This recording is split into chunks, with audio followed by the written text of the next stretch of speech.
ਮੇਰੀ ਵਿਗੜੀ ਸਵਾਰ ਦੇ ਸਤਿਗੁਰ ਪਿਆਰੇ ਮੇਰੀ ਵਿਗੜੀ ਸਵਾਰ ਦੇ ਕਰਮਾਂ ਦੇ ਮਾਰੇ ਤੇਰੇ ਦਰ ਤੇ ਪੁਕਾਰਦੇ ਕਰਮਾਂ ਦੇ ਮਾਰੇ ਤੇਰੇ ਦਰ ਤੇ ਪੁਕਾਰਦੇ ਕਰਮਾਂ ਦੇ ਮਾਰੇ ਤੇਰੇ ਦਰ ਤੇ ਪੁਕਾਰਦੇ ਕਰਮਾਂ ਦੇ ਮਾਰੇ ਤੇਰੇ ਦਰ ਤੇ ਪੁਕਾਰਦੇ ਕਰਮਾਂ ਦੇ ਮਾਰੇ ਤੇਰੇ ਦਰ ਤੇ ਪੁਕਾਰਦੇ ਕਰਮਾਂ ਦੇ ਮਾਰੇ ਤੇਰੇ ਦਰ ਤੇ ਪੁਕਾਰਦੇ ਤੇਰੇ ਹੱਥ ਡੋਰ ਸਾਈਆਂ ਸਾਡਾ ਕੋਈ ਜੋਰ ਨਾ ਤੇਰੇ ਹੱਥ ਡੋਰ ਸਾਈਆਂ ਸਾਡਾ ਕੋਈ ਜੋਰ ਨਾ ਤੇਰੇ ਹੱਥ ਡੋਰ ਸਾਈਆਂ ਸਾਡਾ ਕੋਈ ਜੋਰ ਨਾ ਤੇਰੇ ਹੱਥ ਡੋਰ ਸਾਈਆਂ ਸਾਡਾ ਕੋਈ ਜੋਰ ਨਾ ਤੇਰੇ ਹੱਥ ਡੋਰ ਸਾਈਆਂ ਸਾਡਾ ਕੋਈ ਜੋਰ ਨਾ ਤੇਰੇ ਹੱਥ ਡੋਰ ਸਾਈਆਂ ਸਾਡਾ ਕੋਈ ਜੋਰ ਨਾ ਤੇਰੇ ਬਾਝੋਂ ਦੁਖੀਆਂ ਦਾ ਰੱਬਾ ਕੋਈ ਹੋਰ ਨਾ ਤੇਰੇ ਬਾਝੋਂ ਦੁਖੀਆਂ ਦਾ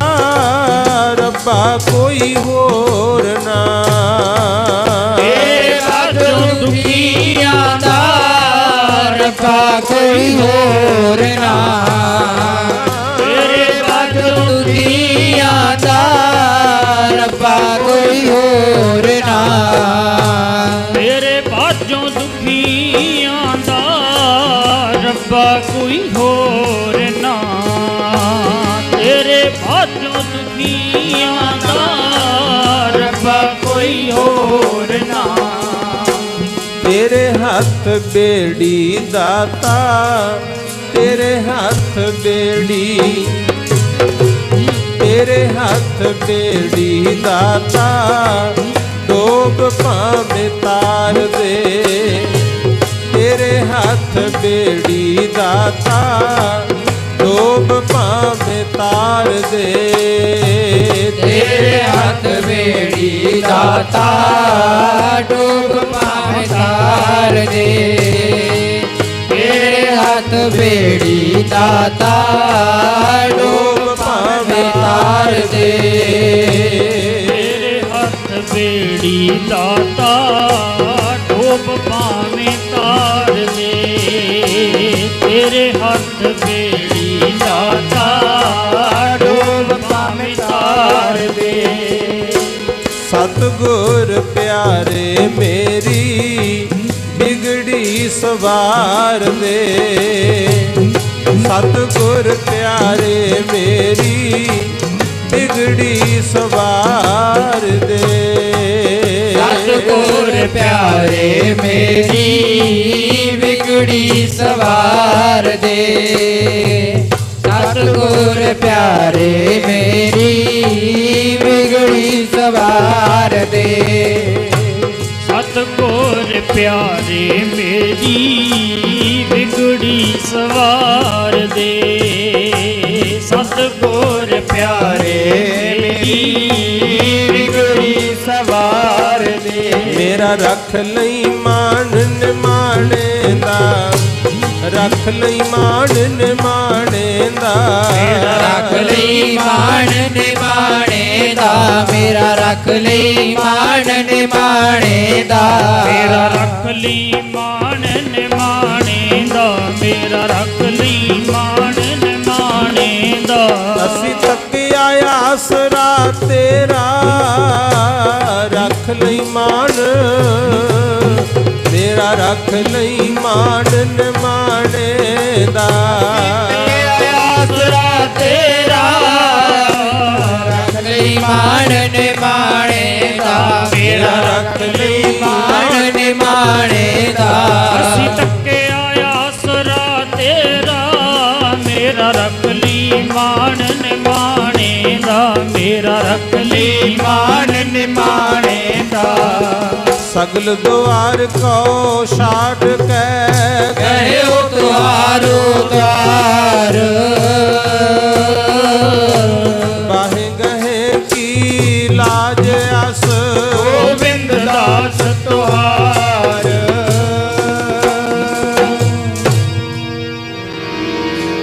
ਪਰਮ ਸਨਮਾਨਯੋਗ ਜੁਗੋ ਜੁਗ ਅਟਲ ਸ੍ਰੀ ਗੁਰੂ ਗ੍ਰੰਥ ਸਾਹਿਬ ਪਾਤਸ਼ਾਹ ਦੀ ਪਾਵਨ ਔਰ ਪਵਿੱਤਰ ਹਜ਼ੂਰੀ ਵਿੱਚ ਜਿੰਨੀ ਵੀ ਸੰਗਤ ਬੈਠ ਕਰਕੇ ਹਾਜ਼ਰੀ ਭਰ ਰਹੇ ਹੋ, ਆਓ ਸਭ ਤੋਂ ਪਹਿਲਾਂ ਸਤਿਗੁਰੂ ਜੀ ਦੀ ਬਖਸ਼ਿਸ਼ ਦੁਹਰਾਈਏ। ਪਿਆਰ ਸਤਿਕਾਰ ਔਰ ਸ਼ਰਧਾ ਦੇ ਨਾਲ ਸਭ ਮਾਈ ਭਾਈ ਦੋਵੇਂ ਹੱਥ ਜੋੜ ਕੇ ਦੁਨੀਆ ਦੇ ਸਾਂਝੇ ਰਹਿਬਰ ਸੰਸਾਰ ਦੇ ਰੱਖਿਅਕ ਸਮੁੱਚੀ ਮਨੁੱਖਤਾ ਨੂੰ ਸਰਬ ਸਾਂਝਾ ਗਿਆਨ ਦੇਣ ਵਾਲੇ ਧੰਨ ਧੰਨ ਸ੍ਰੀ ਗੁਰੂ ਗ੍ਰੰਥ ਸਾਹਿਬ ਪਾਤਸ਼ਾਹ ਦੇ ਚਰਨਾਂ ਵਿੱਚ ਆਪੋ ਆਪਣੀ ਹਾਜ਼ਰੀ ਲਵਾਓ। ਕੋਈ ਵੀ ਰਸ ਨਾ ਵਾਂਝੀ ਨਾ ਰਵੇ, ਸਾਰੇ ਰਲ ਕੇ ਆਖੋ ਜੀ ਵਾਹਿਗੁਰੂ ਜੀ ਕਾ ਖਾਲਸਾ ਵਾਹਿਗੁਰੂ ਜੀ ਕੀ ਫਤਿਹ। ਅੱਜ ਆਪਾਂ ਸਾਰੇ ਸਤਿਗੁਰੂ ਗੁਰੂ ਗ੍ਰੰਥ ਸਾਹਿਬ ਪਾਤਸ਼ਾਹ ਦੀ ਪਾਵਨ ਗੋਦ ਵਿੱਚ ਰਲ ਮਿਲ ਕਰਕੇ ਹਾਜ਼ਰੀ ਭਰਨ ਲਈ ਪਹੁੰਚੇ ਹਾਂ। ਜਦੋਂ ਵੀ ਗੁਰੂ ਚਰਨਾਂ ਵਿੱਚ ਆਈਏ, ਸ਼ਰਧਾ ਪਿਆਰ ਭਾਵਨਾ ਦੇ ਨਾਲ ਬੈਠ ਕਰਕੇ ਆਪਣੇ ਮਾਲਕ ਦੇ ਬਚਨ ਸੁਣਨੇ ਚਾਹੀਦੇ। ਹਰ ਕੋਈ ਚਾਹੁੰਦਾ ਹੈ ਮੇਰੇ ਘਰ ਵਿੱਚ ਸੁੱਖ ਹੋਵੇ, ਮੇਰਾ ਜੀਵਨ ਸੌਖਾ ਬਤੀਤ ਹੋਵੇ, ਮੇਰੇ ਸੰਸਾਰਿਕ ਫਰਜ਼ ਵੀ ਨਿਭ ਜਾਣ, ਮੇਰੀ ਮਾਲਕ ਦੇ ਚਰਨਾਂ ਵਿੱਚ ਵੀ ਹਾਜ਼ਰੀ ਲੱਗੇ ਤੇ ਮੈਨੂੰ ਸੱਚਖੰਡ ਵਿੱਚ ਵੀ ਥਾਂ ਮਿਲ ਜੇ। ਆਤਮਿਕ ਸ਼ਾਂਤੀ, ਮਨ ਦੀ ਇਕਾਗਰਤਾ ਵਾਸਤੇ ਸੰਸਾਰ ਵਿੱਚ ਬਹੁਤ ਯਤਨ ਕੀਤੇ ਗਏ। ਕਿਸੇ ਨੇ ਕਿਹਾ ਜਲ ਧਾਰੇ ਕਰੋ ਤੁਹਾਨੂੰ ਸੁੱਖ ਮਿਲੇਗਾ, ਕਿਸੇ ਨੇ ਕਿਹਾ ਧੂਈਆਂ ਤਾਪੋ, ਕੋਈ ਘਰ-ਬਾਰ ਛੱਡ ਕੇ ਜੰਗਲਾਂ ਨੂੰ ਚਲੇ ਜਾਂਦੇ ਸਨ। ਕਈ ਉਹ ਵੀ ਸੀ ਜਿਹੜੇ ਕਹਿੰਦੇ ਸੀ ਜਦੋਂ ਬੋਲੀਦਾ ਹੈ ਕੁਛ ਬੋਲ ਦੂਜਿਆਂ ਨੂੰ ਚੁੱਭ ਜਾਂਦੇ ਨੇ, ਚੰਗੇ ਨਹੀਂ ਲੱਗਦੇ। ਇਸ ਕਰਕੇ ਕਲੇਸ਼ ਪੈਂਦਾ, ਘਰ-ਬਾਰ ਛੱਡ ਦਿਓ, ਚੁੱਪ ਹੀ ਹੋ ਜਾਓ। ਉਹਨਾਂ ਦਾ ਨਾਮ ਪੈ ਗਿਆ ਮੋਨੀ ਗੁਰਮੁਖ। ਪਰ ਉਹ ਵੀ ਠੀਕ ਨਹੀਂ ਸੀ। ਬਾਬਾ ਫਰੀਦ ਜੀ ਕਹਿੰਦੇ ਬੋਲੋ ਜ਼ਰੂਰ, ਸੱਚ ਬੋਲੋ, ਧਰਮ ਦੀ ਗੱਲ ਬੋਲੋ, ਪਰ ਬੋਲਣ ਤੋਂ ਪਹਿਲਾਂ ਵੇਖ ਜ਼ਰੂਰ ਲਓ ਕਿ ਸਾਡੇ ਬੋਲਣ ਨਾਲ ਕੋਈ ਜੁੜਿਆ ਟੁੱਟ ਤਾਂ ਨਹੀਂ ਰਿਹਾ। ਇਹ ਸੋਚਣਾ ਜ਼ਰੂਰ। ਪਰ ਇਹ ਵੀ ਦੇਖਣਾ ਹੈ ਇੱਕ ਇੱਕ ਸਵਾਸ ਕੀਮਤੀ ਹੈ ਗੁਰਮੁਖੋ। ਗੁਰੂ ਮਹਾਰਾਜ ਨੇ ਪਾਵਨ ਬਾਣੀ ਵਿੱਚ ਇਹ ਵੀ ਕਿਹਾ ਹੈ, ਜਿੱਥੇ ਬੋਲਣ ਹਾਰੀ ਹੈ ਤਿੱਥੇ ਚੰਗੀ ਚੁੱਪ। ਹੁਣ ਜੇ ਆਪਾਂ ਦੂਜਿਆਂ ਨੂੰ ਸਮਝਾਈਏ ਤੇ ਮੂਹਰੇ ਕਿਸੇ ਮੂਰਖ ਨਾਲ ਵਾਹ ਪੈ ਜੇ, ਜਿੰਨਾ ਮਰਜੀ ਬੋਲੀ ਚੱਲੋ ਬੋਲੀ ਚੱਲੋ, ਅਗਲਾ ਕਹਿੰਦਾ ਵੀ ਬੋਲੀ ਚੱਲ, ਮੇਰੇ ਤੇ ਕਿਹੜਾ ਅਸਰ ਹੈ। ਫਿਰ ਉੱਥੇ ਸਤਿਗੁਰ ਕਹਿੰਦੇ ਸਿਆਣਪ ਵਰਤ ਕੇ ਚੁੱਪ ਹੋਣਾ ਵੀ ਚੰਗੀ ਗੱਲ। ਸਤਿਗੁਰ ਕਬੀਰ ਜੀ ਨੇ ਗੁਰਬਾਣੀ ਵਿੱਚ ਲਿਖ ਦਿੱਤਾ, ਕਹਿੰਦੇ ਸੰਤ ਮਿਲੈ ਕਿਛ ਸੁਣੀਐ ਕਹੀ, ਮਿਲੈ ਅਸੰਤ ਮਸਟ ਹੋਏ ਰਹੇ। ਕਹਿੰਦੇ ਜੇ ਕੋਈ ਸੰਤ ਮਿਲੇ, ਰੱਬ ਦਾ ਪਿਆਰਾ ਗੁਰਮੁਖ ਮਿਲੇ, ਉਹਦੇ ਕੋਲੇ ਬੈਠੋ, ਕੁਛ ਆਪਣੀ ਸੁਣਾਓ, ਕੁਛ ਅਗਲੇ ਦੀ ਵੀ ਸੁਣੋ। ਸੁਣਨੀ ਵੀ ਚਾਹੀਦੀ ਹੈ ਤੇ ਸੁਣਾਉਣੀ ਵੀ ਚਾਹੀਦੀ ਹੈ। ਪਰ ਜੇ ਕੋਈ ਮੂਰਖ ਮਿਲ ਜੇ, ਉੱਥੇ ਤਾਂ ਚੁੱਪੀ ਕਰ ਜੋ ਵੀ ਮੈਨੂੰ ਤਾਂ ਬੋਲਣਾ ਹੀ ਨਹੀਂ ਆਉਂਦਾ, ਤਾਂ ਚੰਗਾ। ਪਰ ਇਹ ਸਮਝ ਆਪੋ ਆਪਣੀ ਹੈ। ਬੋਲੋ ਜ਼ਰੂਰ, ਪਰ ਜਿੱਥੇ ਲੋੜ ਹੈ ਗੁਰਮੁਖ। ਕੁਛ ਉਹ ਸੀ ਜਿਹੜੇ ਬੋਲ ਬੋਲ ਕੇ ਥੱਕ ਗਏ, ਅੱਕ ਗਏ, ਚੁੱਪੀ ਕਰ ਗਏ, ਉਹਨਾਂ ਦਾ ਨਾਮ ਪੈ ਗਿਆ ਮੋਨੀ। ਕੁਛ ਉਹ ਸੀ ਜਿਹੜੇ ਕਹਿੰਦੇ ਸੀ ਤੀਰਥਾਂ ਤੇ ਇਸ਼ਨਾਨ ਕਰ ਲਓ, ਮੁਕਤੀ ਵੀ ਮਿਲ ਜੂ, ਭਲਾ ਹੋ ਜੂ। ਪਰ ਗੁਰਬਾਣੀ ਨੇ ਇਹ ਕਹਿਤਾ ਵੀ ਜਿਹੜਾ ਪਾਣੀ ਦਾ, ਜਲ ਦਾ ਇਸ਼ਨਾਨ ਹੈ, ਉਹ ਸਰੀਰਕ ਸ਼ਾਂਤੀ ਤਾਂ ਦੇ ਸਕਦਾ ਹੈ, ਪਰ ਉਹਦਾ ਮਨ ਦੇ ਨਾਲ ਕੋਈ ਸੰਬੰਧ ਨਹੀਂ ਗੁਰੂ। ਹਾਂ, ਜਿਨ੍ਹਾਂ ਦਾ ਧਰਮ ਕਹਿੰਦਾ ਉਹ ਜਾਣ, ਚੰਗੀ ਗੱਲ। ਜਿਨ੍ਹਾਂ ਦਾ ਧਰਮ ਕਹਿੰਦਾ ਉਹ ਧੂਈਆਂ ਤਾਪਣ, ਜਲ ਧਾਰੇ ਕਰਨ। ਜਿਨ੍ਹਾਂ ਦਾ ਧਰਮ ਕਹਿੰਦਾ ਉਹ ਭਾਵੇਂ ਧਾਗੇ ਤਵੀਤ ਵੀ ਪਾਈ ਜਾਣ, ਕਿਉਂ? ਉਹਨਾਂ ਦਾ ਧਰਮ ਕਹਿੰਦਾ। ਪਰ ਆਪਾਂ ਗੁਰੂ ਗ੍ਰੰਥ ਸਾਹਿਬ ਦੀ ਗੋਦ ਵਿੱਚ ਬੈਠੇ ਹਾਂ। ਕੋਸ਼ਿਸ਼ ਕਰਾਂਗਾ ਆਪ ਜੀ ਨੂੰ ਗੁਰੂ ਘਰ ਦੀ ਵਿਚਾਰਧਾਰਾ ਬਾਰੇ ਕੁਝ ਵਿਚਾਰ ਸਾਂਝੇ ਕਰਾਂ। ਕੁਛ ਉਹ ਸੀ ਜਿਹੜੇ ਕਹਿੰਦੇ ਸੀ ਧਰਮ ਗ੍ਰੰਥਾਂ ਨੂੰ ਪੜ੍ਹ ਲਓ, ਸਿਆਣਪ ਅਕਲ ਆਏਗੀ, ਮਨ ਦੀ ਭਟਕਣਾ ਟਿਕ ਜੂ, ਤੁਹਾਨੂੰ ਸ਼ਾਂਤੀ ਮਿਲੂ। ਪਰ ਗੁਰੂ ਨਾਨਕ ਸਾਹਿਬ ਨੇ ਇਹ ਵੀ ਕਹਿਤਾ ਵੀ ਪੜ੍ਹੀ ਚੱਲ, ਸੁਣੀ ਚੱਲ, ਜੇ ਤੂੰ ਮੰਨਿਆ ਨਾ ਫਿਰ ਨਹੀਂ ਫਾਇਦਾ। ਸਹਸ ਸਿਆਣਪਾਂ ਲੱਖ ਹੋਏ, ਤਾਂ ਇੱਕ ਨਾ ਚੱਲੇ ਨਾਲ। ਕਹਿੰਦੇ 1000 ਕਰੋ ਪੜ੍ਹਿਆ ਲਿਖਿਆ ਇਕੱਠਾ, ਤੇ ਇੱਕ ਇੱਕ ਬੰਦੇ ਕੋਲੇ ਲੱਖ ਲੱਖ ਤਰ੍ਹਾਂ ਦੀ ਹੋਵੇ ਵਿਦਿਆ, ਤਾਂ ਵੀ ਮਨ ਦੀ ਦੁਨੀਆ 'ਚ ਇੱਕ ਵੀ ਨਹੀਂ ਚੱਲਣੀ। ਤੇ ਹੁਣ ਹਾਲਾਤ ਇਹੀ ਹੈ ਗੁਰਮੁਖ। ਵਿਦਿਆ ਦੇ ਸਾਧਨ ਬਹੁਤ, ਪੜ੍ਹ ਲਿਖ ਦੁਨੀਆ ਬਹੁਤ ਗਈ, ਪੜ੍ਹਾਉਣ ਵਾਲੇ ਬਹੁਤ ਹੈ, ਪਰ ਮਨ ਨਹੀਂ ਟਿਕਿਆ। ਆਖੋ ਸਤਿਨਾਮ ਸ੍ਰੀ ਵਾਹਿਗੁਰੂ। ਮਨ ਨਹੀਂ ਟਿਕਿਆ ਪਿਆਰੇ। ਮਨ ਕਿਵੇਂ ਟਿਕੇਗਾ? ਪਾਤਸ਼ਾਹ ਕਹਿੰਦੇ ਮਨ ਵਸ ਆਵੈ ਨਾਨਕਾ, ਜੇ ਪੂਰਨ ਕਿਰਪਾ ਹੋਏ। ਜੇ ਪੂਰੇ ਗੁਰੂ ਦੀ ਬਖਸ਼ਿਸ਼ ਹੋਵੇ, ਕਿਰਪਾ ਹੋਵੇ, ਤਾਂ ਮਨ ਵਸ ਆਉਂਦਾ ਹੈ। ਤੇ ਉਹ ਵੀ ਜੇ ਆਪਾਂ ਆਪਣੇ ਆਪ ਨੂੰ ਸਮਝਾਈਏ ਵੀ, ਆਪਣੇ ਮਨ ਵਿੱਚ ਜੋ ਵੀ ਖਿਆਲ ਪੈਦਾ ਹੋਣ, ਜੋ ਕੁਛ ਵੀ ਮਨ ਸੋਚੇ, ਪਹਿਲਾਂ ਮੈਂ ਗੁਰਬਾਣੀ ਦੀ ਕਸਵੱਟੀ ਤੇ ਪਰਖਣਾ ਵੀ ਕੀ ਇਹ ਗੱਲ ਗੁਰੂ ਸਾਹਿਬ ਆਗਿਆ ਦਿੰਦੇ ਐ ਜਾਂ ਨਹੀਂ। ਗੁਰੂ ਜਿਨ੍ਹਾਂ ਕਰਮਾਂ ਨੂੰ ਕਰਨ ਦੀ ਸਾਡਾ ਸਮਾਜ ਜਾਂ ਸਾਡਾ ਧਰਮ ਆਗਿਆ ਨਹੀਂ ਦਿੰਦਾ, ਉਹ ਗਲਤ ਹੁੰਦੇ ਆ। ਉਹੇ ਜੇ ਮਾੜੇ ਕਰਮਾਂ ਤੋਂ ਆਪਾਂ ਬਚ ਕੇ ਰਹਿਣਾ। ਜੇ ਜੀਵਨ ਸੁਧਾਰਨਾ ਹੈ ਆਪਣਾ, ਤਾਂ ਗੁਰੂ ਸਾਹਿਬ ਕਹਿੰਦੇ ਆਪਣੇ ਮਾਲਕ ਦੀ, ਗੁਰੂ ਦੀ ਸ਼ਰਨ ਵਿੱਚ ਆਇਆ ਕਰ ਭਾਈ। ਇਤਿਹਾਸ ਗਵਾਹ ਹੈ, ਜਿਹੜੇ ਮਾਲਕ ਦਾ ਨਾਮ ਜਪਣ ਲੱਗ ਗਏ,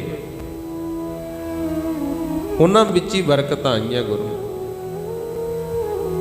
ਉੱਥੇ ਹੀ ਮੱਥੇ ਟੇਕਦੇ ਆ। ਤੇ ਆਪਾਂ ਨੂੰ ਭਾਈ ਗੁਰਦਾਸ ਜੀ ਵੀ ਇੱਕ ਬਚਨ ਕਰਕੇ ਗਏ ਆ, ਜਿਵੇਂ ਹੁਣ ਬੈਠੇ ਹੋ ਨਾ, ਹਾਜ਼ਰੀ ਵੀ ਭਰੀਏ ਤੇ ਗੁਰਬਾਣੀ ਦਾ, ਗੁਰ ਸ਼ਬਦ ਦਾ ਇੱਕ ਇੱਕ ਸ਼ਬਦ ਸੁਣ ਕੇ ਆਪਣੇ ਹਿਰਦੇ 'ਚ ਵਸਾਉਣਾ ਹੈ ਭਾਈ। ਕੁਛ ਉਦਾਹਰਨਾਂ ਭਾਈ ਗੁਰਦਾਸ ਜੀ ਨੇ ਦਿੱਤੀਆਂ ਕਹਿੰਦੇ ਨੇ ਜੈਸੇ ਤੋ ਮਰਾਲ ਮਾਲ ਬੈਠਤ ਹੈ ਮਾਨਸਰ, ਮੁਕਤਾ ਅਮੋਲ ਖਾਏ ਖਾਏ ਬਿਗਸਾਤ ਹੈ। ਜਿਵੇਂ ਹੰਸ ਮਾਨ ਸਰੋਵਰ ਤੇ ਜਾਂਦੇ ਨੇ, ਉਥੋਂ ਹੀਰੇ ਮੋਤੀ ਚੁਗ ਚੁਗ ਕੇ ਖੁਸ਼ ਹੁੰਦੇ ਆ, ਗੁਰੂ ਆਨੰਦ ਮਿਲਦਾ ਹੈ। ਅੱਗੇ ਕਹਿੰਦੇ ਜੈਸੇ ਤੋ ਸੁਜਨ ਮਿਲ ਬੈਠਤ ਹੈ ਪਾਕ ਸਾਲ, ਅਨਕ ਪ੍ਰਕਾਰ ਬਿੰਜਨਾਦ ਰਸ ਖਾਤ ਹੈ। ਕਹਿੰਦੇ ਸਿਆਣੇ ਇਨਸਾਨ ਲੰਗਰ ਵਿੱਚ ਰਸੋਈ ਵਿੱਚ ਜਾਣਗੇ, ਰਲ ਮਿਲ ਬੈਠ ਕੇ ਪਿਆਰ ਨਾਲ ਭੋਜਨ ਛਕਦੇ,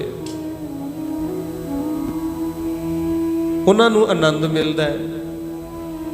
ਤੇ ਭੋਜਨ ਬਾਰੇ ਤੁਸੀਂ ਜਾਣਦੇ ਹੋ, ਪਿਆਰ ਨਾਲ ਕੋਈ ਕੋਈ ਪਰਿਵਾਰ ਛਕਦਾ ਹੈ, ਬਹੁਤੇ ਘਰਾਂ ਵਿੱਚ ਤਾਂ ਜ਼ਿਆਦਾਤਰ ਕਲੇਸ਼ ਹੀ ਹੈ ਗੁਰੂ। ਉੱਥੇ ਭੋਜਨ ਦਾ ਕਸੂਰ ਨਹੀਂ ਹੁੰਦਾ। ਹੁਣ ਮਾਈਆਂ ਬੈਠੀਆਂ, ਭੈਣ ਜੀ ਤੁਸੀਂ ਦੱਸਿਓ ਕਿੰਨੀ ਮਿਹਨਤ ਨਾਲ ਗਰਮੀ ਦੇ ਦਿਨਾਂ ਵਿੱਚ ਦਾਲਾਂ ਸਬਜ਼ੀਆਂ ਪ੍ਰਸ਼ਾਦੇ ਬਣਾਉਂਦੇ ਹੋ। ਜਿਉਂ ਸਵੇਰ ਤੋਂ ਉੱਠ ਕੇ ਸ਼ਾਮ ਤੱਕ ਕੰਮ ਧੰਦਾ ਹੀ ਕਰਨਾ ਘਰ ਪਰਿਵਾਰ ਦਾ, ਬੱਚਿਆਂ ਦਾ। ਤੇ ਜੇ ਸ਼ਾਮ ਨੂੰ ਉਧਰੋਂ ਤਾਂ ਪ੍ਰਸ਼ਾਦਾ ਛਕ ਕੇ ਆਸ ਹੁੰਦੀ ਹੈ ਵੀ ਚਲੋ ਸੁੱਖ ਦੀ ਨੀਂਦ ਸੌਵਾਂਗੇ, ਤੇ ਬਾਹਰੋਂ ਘਰ ਵਾਲਾ ਆਵੇ ਰੱਜਿਆ ਨਸ਼ੇ ਦਾ, ਲੱਗੀ ਲਗਾਈ ਥਾਲੀ ਮਾਰੇ ਭਗਾ ਕੇ, ਤੇ ਫਿਰ ਤੁਹਾਨੂੰ ਦੁੱਖ ਹੋਊ ਕਿ ਸੁੱਖ? ਫਿਰ ਮਨ ਨੂੰ ਖੁਸ਼ੀ ਨਹੀਂ ਹੁੰਦੀ, ਦੁੱਖ ਹੁੰਦਾ ਹੈ।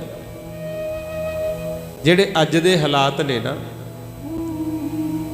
ਜਦੋਂ ਸਤਿਗੁਰੂ ਵਹਿੰਦੇ ਹੋਣਗੇ, ਮਹਾਰਾਜ ਵੀ ਸੋਚਦੇ ਹੋਣਗੇ ਵੀ ਇਹਨਾਂ ਦੀ ਖਾਤਰ ਕਿੰਨੇ ਦੁੱਖ ਝੱਲੇ। ਗੁਰੂ ਨਾਨਕ ਸਾਹਿਬ ਤੋਂ ਲੈ ਕੇ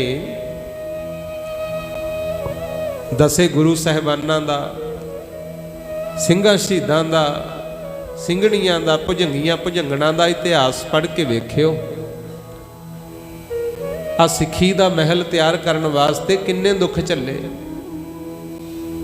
ਅੱਗੇ ਜ਼ਾਲਮ ਜਰਵਾਣੇ ਘਰਾਂ ਚੋਂ ਚੁੱਕ ਚੁੱਕ ਲੈ ਜਾਂਦੇ ਸੀ, ਮਾਪੇ ਵੇਖਦੇ ਰਹਿੰਦੇ। ਆ ਜਿਹੜੀਆਂ ਤੀਆਂ ਲੱਗਦੀਆਂ ਨਾ, ਸੋਹਣੀਆਂ ਸੋਹਣੀਆਂ ਕੁੜੀਆਂ ਨੂੰ ਨਚਾਉਂਦੇ, ਜਿਹੜੀ ਪਸੰਦ ਆ ਜਾਂਦੀ ਉਹਨੂੰ ਚੁੱਕ ਕੇ ਲੈ ਜਾਂਦੇ ਸੀ।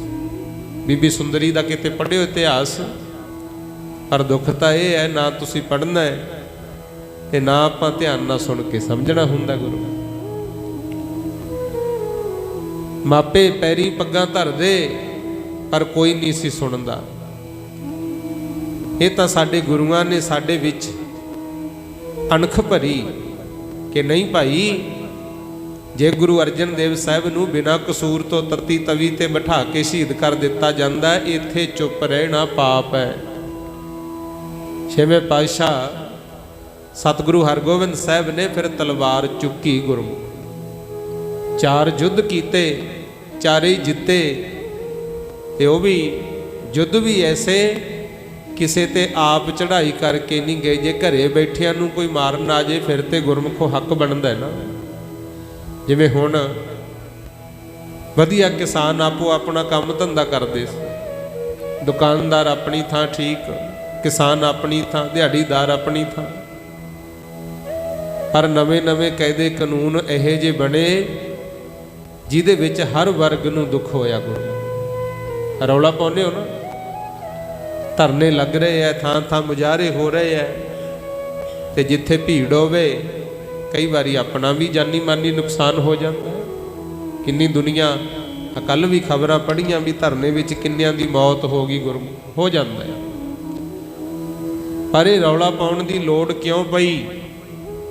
ਜਦੋਂ ਸਾਡੇ ਉੱਪਰਲੇ ਸਾਡੇ ਤੇ ਜ਼ੁਲਮ ਕਰਨ ਲੱਗ ਗਏ। ਆਖੋ ਸਤਨਾਮ ਸ੍ਰੀ ਵਾਹਿਗੁਰੂ। ਪਰ ਆ ਜਿਹੜੀ ਆਵਾਜ਼ ਉਠਾਉਨੇ ਹੋ ਨਾ ਆਪਣੇ ਹੱਕਾਂ ਦੀ ਖਾਤਰ, ਇਹ ਸਾਡੇ ਸਤਿਗੁਰੂ ਸਾਡੇ ਲਈ ਪੂਰਨੇ ਪਾ ਕੇ ਗਏ ਐ। ਤਾਂ ਹੈ ਇਹ ਅੱਗੇ ਕੌਣ ਬੋਲਦਾ?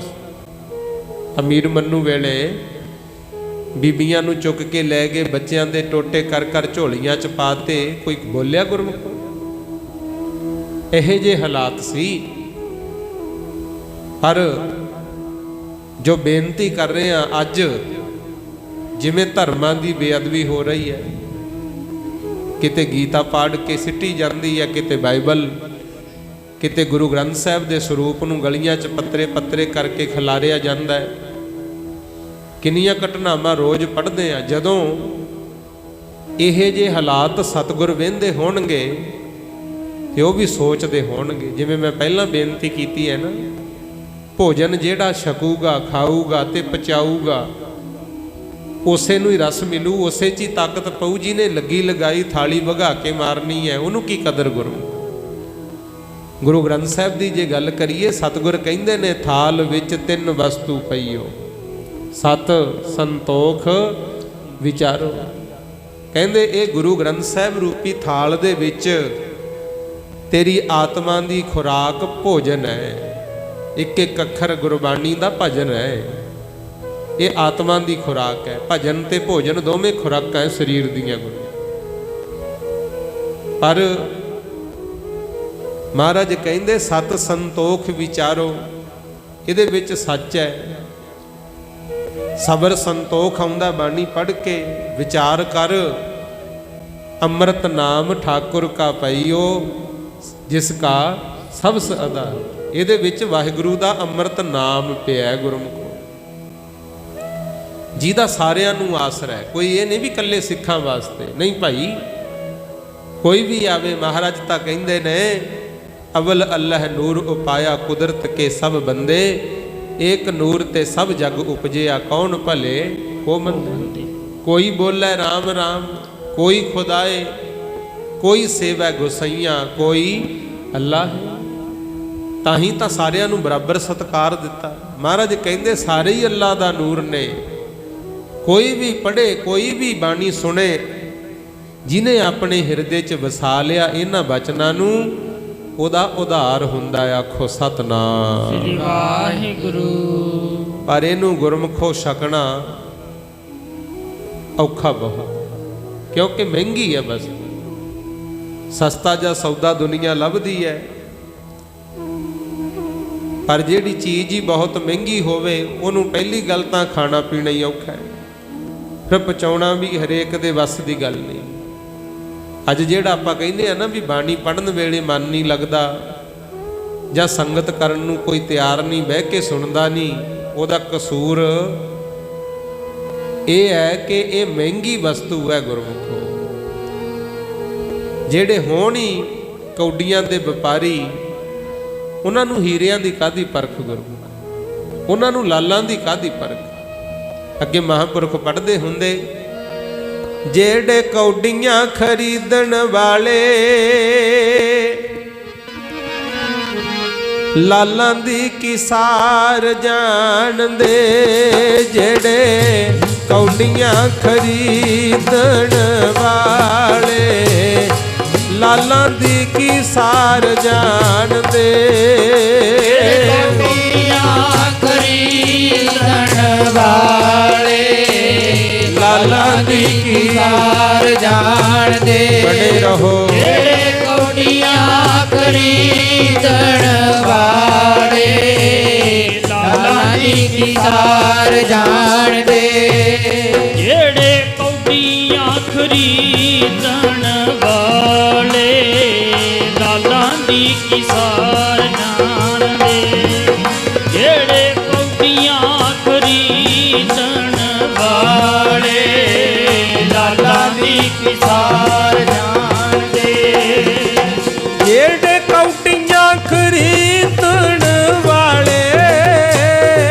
ਖਰੀਦਣ ਵਾਲੇ ਜੀ, ਖਰੀਦਣ ਵਾਲੇ ਲਾਲਾਂ ਦੀ ਕਿਸਾਰ ਜਾਣਦੇ, ਜਿਹੜੇ ਕੌਡੀਆਂ ਖਰੀਦਣ ਵਾਲੇ ਲਾਲਾਂ ਦੀ ਕਿਸਾਰ ਜਾਣਦੇ, ਜਿਹੜੇ ਕੌਡੀਆਂ ਖਰੀਦਣ ਵਾਲੇ ਲਾਲਾਂ ਦੀ ਕਿਸਾਰ ਜਾਣਦੇ, ਜਿਹੜੇ ਕੌਡੀਆਂ ਖਰੀਦਣ ਵਾਲੇ ਲਾਲਾਂ ਦੀ ਕਿਸਾਰ ਜਾਣਦੇ, ਜਿਹੜੇ ਕੌਡੀਆਂ ਖਰੀਦਣ ਵਾਲੇ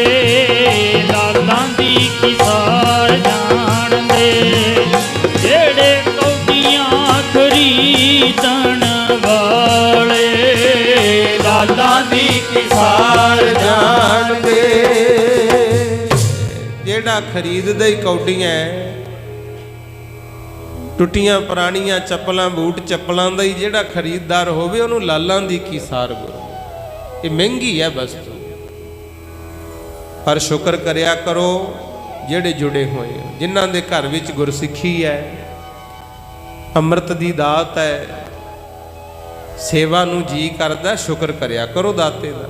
ਕਿਉਂਕਿ ਜਿੱਥੇ ਸੇਵਾ ਤੇ ਸਿਮਰਨ ਹੈ ਨਾ, ਉਥੇ ਬਰਕਤ ਆਊਗੀ ਆਊ। ਆਖੋ ਸਤਨਾਮ ਸ੍ਰੀ ਵਾਹਿਗੁਰੂ। ਤੇ ਜੇ ਸੋਹਣਾ ਘਰ-ਬਾਰ, ਮਹਿਲ ਮਕਾਨ ਵਧੀਆ, ਕਾਰੋਬਾਰ ਚੰਗਾ ਚੱਲਦਾ ਹੈ, ਪਰਿਵਾਰ 'ਚ ਫੁੱਟ ਹੈ, ਕਲੇਸ਼ ਹੈ, ਜਾਂ ਨਸ਼ਾ ਵੜ ਜੇ, ਫਿਰ ਸਮਝ ਲਿਆ ਕਰੋ ਵੀ ਬਰਬਾਦੀ ਦੇ ਅਸਾਰ ਹੈ ਗੁਰੂ। ਉਹਨੂੰ ਕੰਟਰੋਲ ਕਰੋ। ਬੇਨਤੀ ਕਰ ਰਹੇ ਅਸਾਂ, ਸਿਆਣੇ ਪੁਰਸ਼ ਬਣਿਆ ਹੋਇਆ ਭੋਜਨ ਆਨੰਦ ਨਾਲ ਪਿਆਰ ਨਾਲ ਛਕਦੇ ਨੇ, ਤੇ ਮੂਰਖ ਵਗਾ ਵਗਾ ਥਾਲੀਆਂ ਮਾਰਦੇ। ਤੇ ਭਾਈ ਗੁਰਦਾਸ ਜੀ ਕਹਿੰਦੇ, ਤੀਜੀ ਉਦਾਹਰਣ ਦਿੱਤੀ, ਕਹਿੰਦੇ ਜੈਸੇ ਧਰਮ ਛਾਇਆ ਮਿਲ ਬੈਠਤ ਅਨੇਕ ਪੰਛੀ, ਖਾਏ ਫਲ ਮਧੁਰ ਬਚਨ ਕੈ ਸੁਹਾਤ ਹੈ। ਪੰਛੀ ਆਉਂਦੇ ਨੇ, ਦਰਖਤ ਤੇ ਬਹਿੰਦੇ ਨੇ, ਨਾਲੇ ਤਾਂ ਪੱਤਿਆਂ ਦੀ ਛਾਂ ਮਾਣਦੇ ਆ, ਤੇ ਨਾਲੇ ਮਿੱਠੇ ਫਲ ਖਾ ਕੇ ਆਨੰਦ ਲੈਂਦੇ ਆ ਗੁਰੂ, ਖੁਸ਼ੀ ਪ੍ਰਾਪਤ ਕਰਦੇ ਆ, ਉਹਨਾਂ ਨੂੰ ਸੁੱਖ ਪ੍ਰਾਪਤ ਹੁੰਦਾ ਹੈ। ਤਿੰਨ ਉਦਾਹਰਨਾਂ ਦੇ ਕੇ ਫਿਰ ਚੌਥੀ ਗੱਲ ਗੁਰਸਿੱਖਾਂ ਦੀ ਕੀਤੀ ਹੈ ਗੁਰੂ ਨੇ। ਪਹਿਲੀ ਉਦਾਹਰਣ ਦਿੱਤੀ, ਹੰਸ ਮਾਨ ਸਰੋਵਰ ਤੇ ਜਾ ਕੇ ਹੀਰੇ ਮੋਤੀ ਚੁੱਕ ਕੇ ਖੁਸ਼ ਹੁੰਦੇ ਆ। ਦੂਜੀ ਉਦਾਹਰਣ, ਸੋਹਣੇ ਇਨਸਾਨ ਚੰਗੀ ਵਿਚਾਰ ਵਾਲੇ ਰਸੋਈ ਵਿੱਚ ਲੰਗਰ ਵਿੱਚ ਬਹਿ ਕੇ ਪਿਆਰ ਨਾਲ ਭੋਜਨ ਛਕ ਕੇ ਆਨੰਦ ਮਾਣਦੇ ਆ। ਤੀਜੀ ਉਦਾਹਰਣ, ਪੰਛੀਆਂ ਦੀ ਦਰਖਤਾਂ ਤੇ ਬਹਿ ਕੇ ਛਾਂ ਵੀ ਲੈਂਦੇ ਆ, ਆਨੰਦ ਵੀ ਮਾਣਦੇ ਆ, ਭੋਜਨ ਵੀ, ਫਲ ਖਾਂਦੇ ਆ ਮਿੱਠੇ। ਇਸੇ ਤਰ੍ਹਾਂ ਤੈਸੇ ਗੁਰ ਸਿੱਖ ਮਿਲ ਬੈਠਤ ਧਰਮਸਾਲ, ਸਹਿਜ ਸ਼ਬਦ ਰਸ ਅੰਮ੍ਰਿਤ ਅਗਾਤ ਹੈ। ਕਹਿੰਦੇ ਇਸੇ ਤਰ੍ਹਾਂ ਗੁਰੂ ਕੇ ਸਿੱਖ ਧਰਮਸਾਲ ਵਿੱਚ ਬਹਿੰਦੇ ਨੇ। ਹੁਣ ਤਾਂ ਗੁਰੂ ਘਰ ਕਹਿਣ ਲੱਗੇ ਗੁਰਮੁਖੋ, ਪਹਿਲਾਂ ਗੁਰਦੁਆਰਾ ਸਾਹਿਬ ਨਹੀਂ ਸੀ ਹੁੰਦੇ, ਇਹ ਗੁਰੂ ਘਰ ਬਾਅਦ ਚ ਬਣੇ। ਪਹਿਲਾਂ ਇਹਨੂੰ ਕਿਹਾ ਜਾਂਦਾ ਸੀ ਧਰਮਸਾਲ, ਵੀ ਧਰਮ ਧਰਤੀ, ਜਿੱਥੇ ਕਿਤੇ ਜਗ੍ਹਾ ਹੁੰਦੀ ਗੁਰੂ ਘਰ ਦੀ ਵਿਚਾਰ ਜਾਂ ਗੁਰੂ ਸਾਹਿਬ ਹੁੰਦੇ, ਗੁਰਸਿੱਖ ਉੱਥੇ ਜਾਂਦੇ ਸਨ, ਉੱਥੇ ਆਨੰਦ ਨਾਲ ਪ੍ਰੇਮ ਨਾਲ ਟਿਕ ਕੇ ਬਹਿੰਦੇ, ਗੁਰੂ ਦੇ ਸ਼ਬਦਾਂ ਨੂੰ ਸੁਣਦੇ ਤੇ ਐ ਮੰਨਦੇ ਸੀ ਵੀ ਸਾਨੂੰ ਅੱਜ ਅੰਮ੍ਰਿਤ ਦੀ ਪ੍ਰਾਪਤੀ ਹੋ ਗਈ। ਆਖੋ ਸਤਨਾਮ ਸ੍ਰੀ ਵਾਹਿਗੁਰੂ। ਅੰਮ੍ਰਿਤ ਤੋਂ ਭਾਵ ਹੈ ਜਿਹੜੀ ਚੀਜ਼ ਮੌਤ ਤੋਂ ਬਚਾਵੇ ਗੁਰੂ। ਜਿਹੜਾ ਇਨਸਾਨ ਬਾਣੀ ਪੜ੍ਹਦਾ ਹੈ ਉਹ ਸੇਵਾ ਵੀ ਕਰੂਗਾ, ਸਮਾਜ ਦਾ ਭਲਾ ਵੀ ਕਰੂਗਾ। ਜਿਹੜਾ ਬਾਣੀ ਪੜ੍ਹ ਕੇ ਮੰਨਦਾ ਹੈ ਨਾ ਵੀ ਮੇਰੇ ਗੁਰੂ ਸਾਹਿਬ ਨੇ ਸਾਨੂੰ ਕਿਹਾ ਵਿੱਚ ਦੁਨੀਆ ਸੇਵ ਕਮਾਈ ਹੈ ਤਾਂ ਦਰਗਹ ਬੈਸਣ ਪਾਈ ਹੈ, ਉਹ ਜਿਹੇ ਲੋਕ ਤਾਂ ਸਦਾ ਵਾਸਤੇ ਜਿਉਂਦੇ ਰਹਿੰਦੇ ਹੁੰਦੇ ਆ ਗੁਰੂ। ਤੇ ਕਈ ਉਹ ਹੈ ਜਿਨ੍ਹਾਂ ਨੇ ਨਾ ਬਾਣੀ ਪੜ੍ਹਨੀ, ਨਾ ਸੁਣਨੀ, ਨਾ ਕਿਸੇ ਸਿਆਣੇ ਦੀ ਸੁਣ ਕੇ ਮੰਨਣੀ। ਉਹਨਾਂ ਨੂੰ ਤਾਂ ਕਈ ਘਰ ਦੇ ਵੀ ਕਹਿੰਦੇ ਆ ਵੀ ਇਹਦੂ ਨਾ ਜੰਮਦਾ ਤਾਂ ਚੰਗਾ ਸੀ, ਇਹ ਤਾਂ ਮਰਿਆ ਹੁੰਦਾ ਤਾਂ ਚੰਗਾ ਸੀ। ਕਿਉਂ? ਵਿਚਾਰ ਗਲਤ ਹੋ ਗਈ। ਬੰਦਾ ਉਹੀ ਹੁੰਦਾ ਹੈ, ਸੋਚ ਵਿਚਾਰ ਦੀ ਗੱਲ ਹੈ ਭਾਈ। ਸੋ ਆਪਾਂ ਵੀ ਗੁਰੂ ਚਰਨਾਂ ਵਿੱਚ ਆਏ ਆ, ਜੋ ਗੁਰੂ ਸਾਹਿਬ ਕਹਿੰਦੇ ਨੇ ਉਹ ਸੁਣੀਏ, ਸੁਣ ਕੇ ਮੰਨੀਏ ਗੁਰੂ। ਹਰੇਕ ਸੋਚਦਾ ਵੀ ਇਹਦਾ ਫਾਇਦਾ ਕੀ ਹੈ। ਲਓ ਹੁਣ ਇਤਿਹਾਸ ਤੁਹਾਡੇ ਸਾਹਮਣੇ ਰੱਖਣ ਲੱਗਾ। ਜਿਹੜੇ ਸੇਵਾ ਤੇ ਸਿਮਰਨ ਨਾਲ ਜੁੜ ਜਾਣ ਉਹਨਾਂ ਨੂੰ ਕੀ ਅਹੁਦੇ ਮਿਲਦੇ ਐ ਤੇ ਗੁਰੂ ਸਾਹਿਬ ਉਹਨਾਂ ਨੂੰ ਕਿੰਨਾ ਕੁ ਪਿਆਰ ਕਰਦੇ ਐ। ਇਤਿਹਾਸਕ ਵਿਚਾਰ ਹੈ, ਧਿਆਨ ਨਾਲ ਸੁਣ ਲਿਓ। ਕੋਸ਼ਿਸ਼ ਕਰਿਓ ਜਿੰਨਾ ਕੁ ਆਪਾਂ ਵਿਚਾਰ ਕਰਾਂਗੇ ਨਾ, ਤੁਸੀਂ ਵੀ ਤੇ ਅਸੀਂ ਵੀ, ਕਿਉਂਕਿ ਮੈਂ ਵੀ ਵਿੱਚੋਂ ਹੀ ਆ, ਆਪਾਂ ਸੰਗਤ ਆ, ਇਹ ਵਿਚਾਰ ਮੇਰੀ ਨਹੀਂ, ਇਹ ਗੁਰੂ ਸਾਹਿਬ ਦੀ ਹੈ। ਆ ਜੋ ਵਿਚਾਰਾਂ ਤੁਹਾਡੇ ਨਾਲ ਸਾਂਝੀਆਂ ਕੀਤੀਆਂ ਮੇਰਾ ਕੁਛ ਨਹੀਂ, ਇਹ ਤਾਂ ਗੁਰੂਆਂ ਨੇ ਕਹੇ ਹੋਏ, ਮੈਂ ਤਾਂ ਸੁਣਾ ਰਿਹਾ ਗੁਰੂ। ਪਰ ਚਾਹੀਦਾ ਇਹ ਹੈ ਆਪਾਂ ਸਾਰੇ ਅਮਲ ਕਰੀਏ, ਗੱਲ ਤਾਂ ਬਣੂਗੀ। ਤੇ ਕਈ ਵਾਰੀ ਕਹੇ ਅਸੀਂ ਜ਼ਰੂਰ ਦਿੰਨੇ ਆ, ਮੰਨਦੇ ਆਪ ਵੀ ਨਹੀਂ ਗੁਰੂ। ਹੁਣ ਜ਼ਿਆਦਾ ਰੌਲਾ ਇਹੀ ਪਿਆ ਹੋਇਆ। ਪੜ੍ਹਨ ਵਾਲੇ ਬੜੇ ਨੇ, ਪੜ੍ਹਾਉਣ ਵਾਲਿਆਂ ਦੀ ਕੋਈ ਕਮੀ ਨਹੀਂ, ਸੁਣਨ ਵਾਲੇ ਬੜੇ ਨੇ, ਸੁਣਾਉਣ ਵਾਲਿਆਂ ਦੀ ਕੋਈ ਕਮੀ ਨਹੀਂ। ਜੇ ਕਮੀ ਹੈ ਤਾਂ ਅਮਲ ਕਰਨ ਵਾਲਿਆਂ ਦੀ ਹੈ। ਸ਼ੇਖ ਸਾਇਦੀ ਇਸਲਾਮ ਮਤ ਦੇ ਇੱਕ ਮਹਾਪੁਰਸ਼ ਹੋਏ ਨੇ, ਸੰਤ। ਉਹਨਾਂ ਕੋਲੇ ਨਾ ਇੱਕ ਗਧਾ ਰੱਖਿਆ ਹੁੰਦਾ ਸੀ। ਉਹ ਗ੍ਰੰਥ ਪੜ੍ਹਦੇ, ਪੜ੍ਹਨ ਤੋਂ ਬਾਅਦ ਗਧੇ ਤੇ ਲੱਦ ਦਿੰਦੇ ਗੁਰੂ। ਉਹ ਗਧਾ ਗ੍ਰੰਥਾਂ ਦਾ ਭਾਰ ਚੱਕੀ ਫਿਰਦਾ ਰਹਿੰਦਾ। ਸ਼ੇਖ ਸਾਇਦੀ ਦੂਰ ਦੂਰ ਤੱਕ ਜਾਂਦੇ ਤੇ ਇਹ ਗੱਲ ਕਹਿੰਦੇ ਹੁੰਦੇ ਵੀ ਜਿਹੜਾ ਬੰਦਾ ਪੜ੍ਹ ਕੇ ਜਾਂ ਸੁਣ ਕੇ ਅਮਲ ਨਹੀਂ ਕਰਦਾ ਉਹ ਮੇਰੇ ਗਧੇ ਵਰਗਾ ਹੈ। ਕਈਆਂ ਨੇ ਪੁੱਛਣਾ ਵੀ ਇਹ ਕੀ ਮਤਲਬ, ਬੰਦਿਆਂ ਨੂੰ ਗਧਿਆਂ ਨਾਲ ਮਿਲਾਉਂਦੇ ਹੋ? ਉਹ ਕਹਿੰਦੇ ਹਾਂ, ਦੁਨੀਆ ਵਿੱਚ ਕਿਤਾਬਾਂ ਬਹੁਤ ਪੜ੍ਹ ਗਈ, ਮਹਿੰਗੀਆਂ ਮਹਿੰਗੀਆਂ ਪੜ੍ਹਾਈਆਂ ਆਪਾਂ ਕਰਾਉਂਦੇ ਆ ਨਾ ਬੱਚਿਆਂ ਨੂੰ, ਪਰ ਜੇ ਪੜ੍ਹ ਸੁਣ ਕੇ ਬਜ਼ੁਰਗ ਬਾਪੂ ਨੂੰ ਕਹਿਣਾ ਬਹਿ ਜਾ ਟੇਕੇ, ਤੈਨੂੰ ਕੀ ਪਤਾ ਦੁਨੀਆ ਕਿੱਥੇ ਵਸਦੀ ਹੈ, ਫਿਰ ਹੋਰ ਕੀ ਕਵਾਂਗੇ ਗੁਰੂ। ਤੇ ਮੈਨੂੰ ਮਾਫੀ ਦਿਓ, ਅੱਜ ਕੱਲ ਅਸੀਂ ਗ੍ਰੰਥਾਂ ਦਾ ਦਿਮਾਗ ਤੇ ਬੋਝ ਹੀ ਚੱਕਿਆ, ਅਮਲ ਕੋਈ ਨਹੀਂ ਕਰਦਾ ਗੁਰੂ। ਇਹਨਾਂ ਗੱਲਾਂ ਨੂੰ ਗੁਰੂ ਘਰ ਵਿੱਚ ਵਿਚਾਰ ਤਾਂ ਕਰਦਾ ਵੀ ਇੱਥੋਂ ਸਿੱਖਿਆ ਲੈਣੀ ਹੈ। ਧੀਆਂ ਨੇ, ਧੀਆਂ ਨੂੰ ਪੜ੍ਹਾਓ, ਅਸੀਂ ਨਹੀਂ ਕਹਿੰਦੇ ਨਾ ਪੜ੍ਹਾਓ, ਮਹਿੰਗੀ ਮਹਿੰਗੀ ਵਿੱਦਿਆ ਪੜ੍ਹਾਓ, ਪਰ ਨਾਲ ਨਾਲ ਬੀਬੀਓ ਭਾਈਓ ਇਹ ਵੀ ਦੱਸੋ ਵੀ ਘਰ ਕਿਵੇਂ ਚਲਾਈਦਾ, ਘਰ ਦੇ ਕੰਮ ਵੀ ਸਿਖਾਇਆ ਕਰੋ। ਅੱਜ ਕੱਲ ਜ਼ਿਆਦਾਤਰ ਪਰਿਵਾਰ ਕਿਉਂ ਟੁੱਟ ਰਹੇ ਆ ਭਲਾ? ਵਿੱਦਿਆ ਤਾਂ ਬਹੁਤ ਪੜ੍ਹ ਲਈ, ਇਹ ਨਹੀਂ ਸਿੱਖਿਆ ਵੀ ਘਰ 'ਚ ਕਿਵੇਂ ਰਹੀਦਾ, ਘਰ ਪਰਿਵਾਰ ਨੂੰ ਕਿਵੇਂ ਜੋੜ ਕੇ ਰੱਖੀਦਾ, ਇਹ ਨਹੀਂ ਸਿੱਖਿਆ। ਮੁੰਡੇ ਕਿਹੜਾ ਘੱਟ ਨੇ ਗੁਰਮੁਖ, ਵਿੱਦਿਆ ਪੜ੍ਹ ਜਾਂਦੇ ਐ, ਪਰ ਆਪਣੇ ਫਰਜ਼ ਨਹੀਂ ਪਛਾਣਦੇ ਵੀ ਮਾਂ-ਬਾਪ ਦਾ ਵੀ ਖਿਆਲ ਰੱਖਣਾ ਹੈ। ਠੀਕ ਹੈ, ਵਿਆਹ ਸ਼ਾਦੀ ਹੋ ਗਿਆ, ਉਹਦਾ ਵੀ ਖਿਆਲ ਰੱਖ। ਬੱਚੇ ਹੋ ਗਏ, ਇਕੱਲੇ ਭੰਗੜੇ ਨਾ ਪਾਈ ਜਾਈ ਮੈਂ ਪਿਓ ਬਣ ਗਿਆ, ਇਹ ਵੀ ਸਮਝ, ਇਹਨਾਂ ਨੂੰ ਪੜ੍ਹਾਉਣਾ ਵੀ ਹੈ। ਇਹਨਾਂ ਦੀ ਜ਼ਿੰਮੇਵਾਰੀ ਮੇਰੇ ਸਿਰ ਆ ਗਈ, ਮੈਂ ਇਹਨਾਂ ਨੂੰ ਧਰਮ ਬਾਰੇ ਵੀ ਦੱਸਣਾ ਹੈ, ਸਕੂਲੀ ਵਿੱਦਿਆ ਵੀ ਪੜ੍ਹਾਉਣੀ ਹੈ, ਤੇ ਸਮੇਂ ਸਿਰ ਵਿਆਹ ਸ਼ਾਦੀ ਵੀ ਕਰਨਾ। ਇਹ ਮਾਪਿਆਂ ਦੇ ਫਰਜ਼ ਹੁੰਦੇ ਹੈ। ਤੇ ਅਸੀਂ ਆਪੋ ਆਪਣੇ ਮਨਾਂ 'ਚ ਝਾਤੀ ਮਾਰ ਲਿਓ, ਦੂਜਿਆਂ ਨੂੰ ਤਾਂ ਕੀ ਦੱਸਣਾ, ਕਈਆਂ ਨੂੰ ਖੁਦ ਹੀ ਨਹੀਂ ਪਤਾ ਸਾਡਾ ਇਤਿਹਾਸ ਕੀ ਹੈ। 10 ਗੁਰੂਆਂ ਦੇ ਨਾਮ, 5 ਪਿਆਰੇ ਸਹਿਬਾਨਾਂ ਦੇ ਨਾਮ, 4 ਸਾਹਿਬਜ਼ਾਦਿਆਂ ਦੇ ਨਾਮ, ਜਾਂ ਇਹ ਕਹਿ ਲਓ ਵੀ ਜਪਜੀ ਸਾਹਿਬ ਯਾਦ ਨਹੀਂ, ਦੁਨੀਆ ਬਾਰੇ ਬਹੁਤ ਪਤਾ ਗੁਰਮੁਖੋ। ਇਹ ਮੁਸ਼ਕਿਲ ਘੜੀਆਂ ਨੇ, ਇਹਨਾਂ ਚੋਂ ਲੰਘੀਏ ਆਪਾਂ, ਸਤਿਗੁਰ ਕਿਰਪਾ ਕਰਨ। ਆਓ ਗੱਲ ਕਰੀਏ ਸਤਿਗੁਰ ਪਿਆਰੇ ਦੀ, ਗੱਲ ਕਰੀਏ ਸਤਿਗੁਰ ਪਿਆਰੇ ਦੀ, ਗੱਲ ਕਰੀਏ ਸਤਿਗੁਰ ਪਿਆਰੇ ਦੀ, ਗੱਲ ਕਰੀਏ ਸਤਿਗੁਰ ਪਿਆਰੇ ਦੀ, ਗੱਲ ਕਰੀਏ ਸਤਿਗੁਰ ਪਿਆਰੇ ਦੀ, ਗੱਲ ਕਰੀਏ ਸਤਿਗੁਰ ਪਿਆਰੇ ਦੀ। ਸਿਰ ਉੱਚਾ ਮਾਣ ਨਾਲ ਹੋ ਜਾਵੇ, ਗੱਲ ਕਰੀਏ ਸਤਿਗੁਰ ਪਿਆਰੇ ਦੀ, ਗੱਲ ਕਰੀਏ ਸਤਿਗੁਰ ਪਿਆਰੇ ਦੀ। ਸਿਰ ਉੱਚਾ ਮਾਣ ਨਾਲ ਹੋ ਜਾਵੇ, ਗੱਲ ਕਰੀਏ ਸਤਿਗੁਰ ਪਿਆਰੇ ਦੀ, ਗੱਲ ਕਰੀਏ ਸਤਿਗੁਰ ਪਿਆਰੇ ਦੀ। ਸਿਰ ਉੱਚਾ ਮਾਣ ਨਾਲ ਹੋ ਜਾਵੇ, ਗੱਲ ਕਰੀਏ ਸਤਿਗੁਰ ਪਿਆਰੇ ਦੀ, ਗੱਲ ਕਰੀਏ ਸਤਿਗੁਰ ਪਿਆਰੇ ਦੀ। ਆਓ ਸਤਿਗੁਰੂ ਦੇ ਘਰ ਦੀ ਬਾਤ ਪਾਈਏ। ਤੀਸਰੇ ਪਾਤਸ਼ਾਹ ਗੁਰੂ ਅਮਰਦਾਸ ਮਹਾਰਾਜ, ਉਹਨਾਂ ਵੇਲੇ ਇੱਕ ਸਿੱਖ ਹੋਇਆ ਹੈ ਭਾਈ ਪਾਰੋ ਗੁਰੂ। ਕਈ ਇਤਿਹਾਸਕਾਰ ਪਾਰੋ ਜੁਲਕਾ ਵੀ ਕਹਿੰਦੇ ਨੇ, ਹੈ ਤਾਂ ਸੀ ਖੱਤਰੀ ਪਰਿਵਾਰਾਂ ਵਿੱਚੋਂ, ਪਰ ਜੁਲਕਾ ਉਹਨਾਂ ਦੀ ਇੱਕ ਜਾਤੀ ਹੈ ਖੱਤਰੀਆਂ 'ਚ, ਤਾਂ ਕਰਕੇ ਉਹਦਾ ਨਾਮ ਭਾਈ ਪਾਰੋ ਜੁਲਕਾ ਵੀ ਪ੍ਰਸਿੱਧ ਹੋ ਗਿਆ। ਭਾਈ ਪਾਰੋ ਡੱਲੇ ਪਿੰਡ ਦਾ ਹੋਇਆ ਗੁਰੂ, ਡੱਲੇ ਪਿੰਡ ਦਾ ਹੋਇਆ। ਇਹ ਕਪੂਰਥਲਾ ਜ਼ਿਲ੍ਹੇ 'ਚ ਪੈਂਦਾ ਡੱਲਾ ਪਿੰਡ। ਉਥੋਂ ਗੁਰਮੁਖ ਪਿਆਰਿਓ ਦੂਸਰੇ ਪਾਤਸ਼ਾਹ ਗੁਰੂ ਅੰਗਦ ਦੇ ਮਹਾਰਾਜ ਵੇਲੇ ਸਿੱਖੀ ਸੇਵਕੀ ਪ੍ਰਾਪਤ ਕੀਤੀ ਸੀ। ਰੋਜ਼ ਸਿਮਰਨ ਕਰਨਾ, ਸੇਵਾ ਕਰਨੀ, ਗੁਰੂ ਅੰਗਦ ਦੇ ਵੇਲੇ ਦਾ ਸਿੱਖ ਸੀ। ਗੁਰੂ ਅਮਰਦਾਸ ਵੇਲੇ ਵੀ ਬਹੁਤ ਸੇਵਾ ਕੀਤੀ। ਗੁਰੂ ਅਮਰਦਾਸ ਵੇਲੇ ਇਹਨੇ ਪਰਨ ਕਰ ਲਿਆ ਵੀ ਮੈਂ ਰੋਜ਼ ਨੇਮ ਨਾਲ ਜਾਣਾ ਗੁਰਮੁਖ। ਰੋਜ਼ ਕੀ ਕਰਦਾ, ਡੱਲੇ ਪਿੰਡ ਤੋਂ ਚੱਲਦਾ,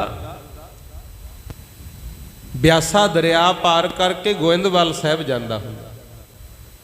ਸਵੇਰੇ ਚੱਲ ਜਾਣਾ, ਜਾ ਕੇ ਕੁਛ ਟਾਈਮ ਬਾਣੀ ਸੁਣਨੀ ਤੇ ਝਾੜੂ ਫੇਰਨਾ ਗੁਰਮੁਖ। ਝਾੜੂ ਲਾਉਂਦਾ ਰਹਿੰਦਾ।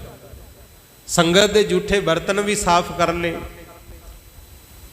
ਇੱਥੋਂ ਤੱਕ ਗੁਰੂ ਜੀ ਨੂੰ ਪਸੰਦ ਆ ਗਿਆ।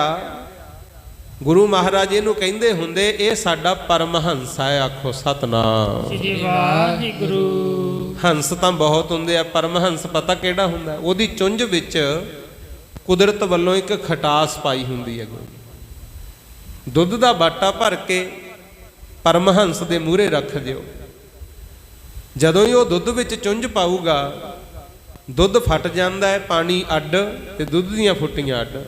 ਉਹ ਫਿਰ ਦੁੱਧ ਖਾ ਲੈਂਦਾ, ਪਾਣੀ ਛੱਡ ਦਿੰਦਾ ਹੈ। ਪਰਮਹੰਸ ਦੀ ਉਪਾਧੀ ਭਾਈ ਪਾਰੋ ਜੀ ਨੂੰ ਮਿਲੂ। ਮਹਾਰਾਜ ਕਹਿੰਦੇ ਸਾਡੇ ਸਿੱਖ ਪਰਮਹੰਸ ਹੋਣੇ ਚਾਹੀਦੇ। ਪਤਾ ਕਿਵੇਂ?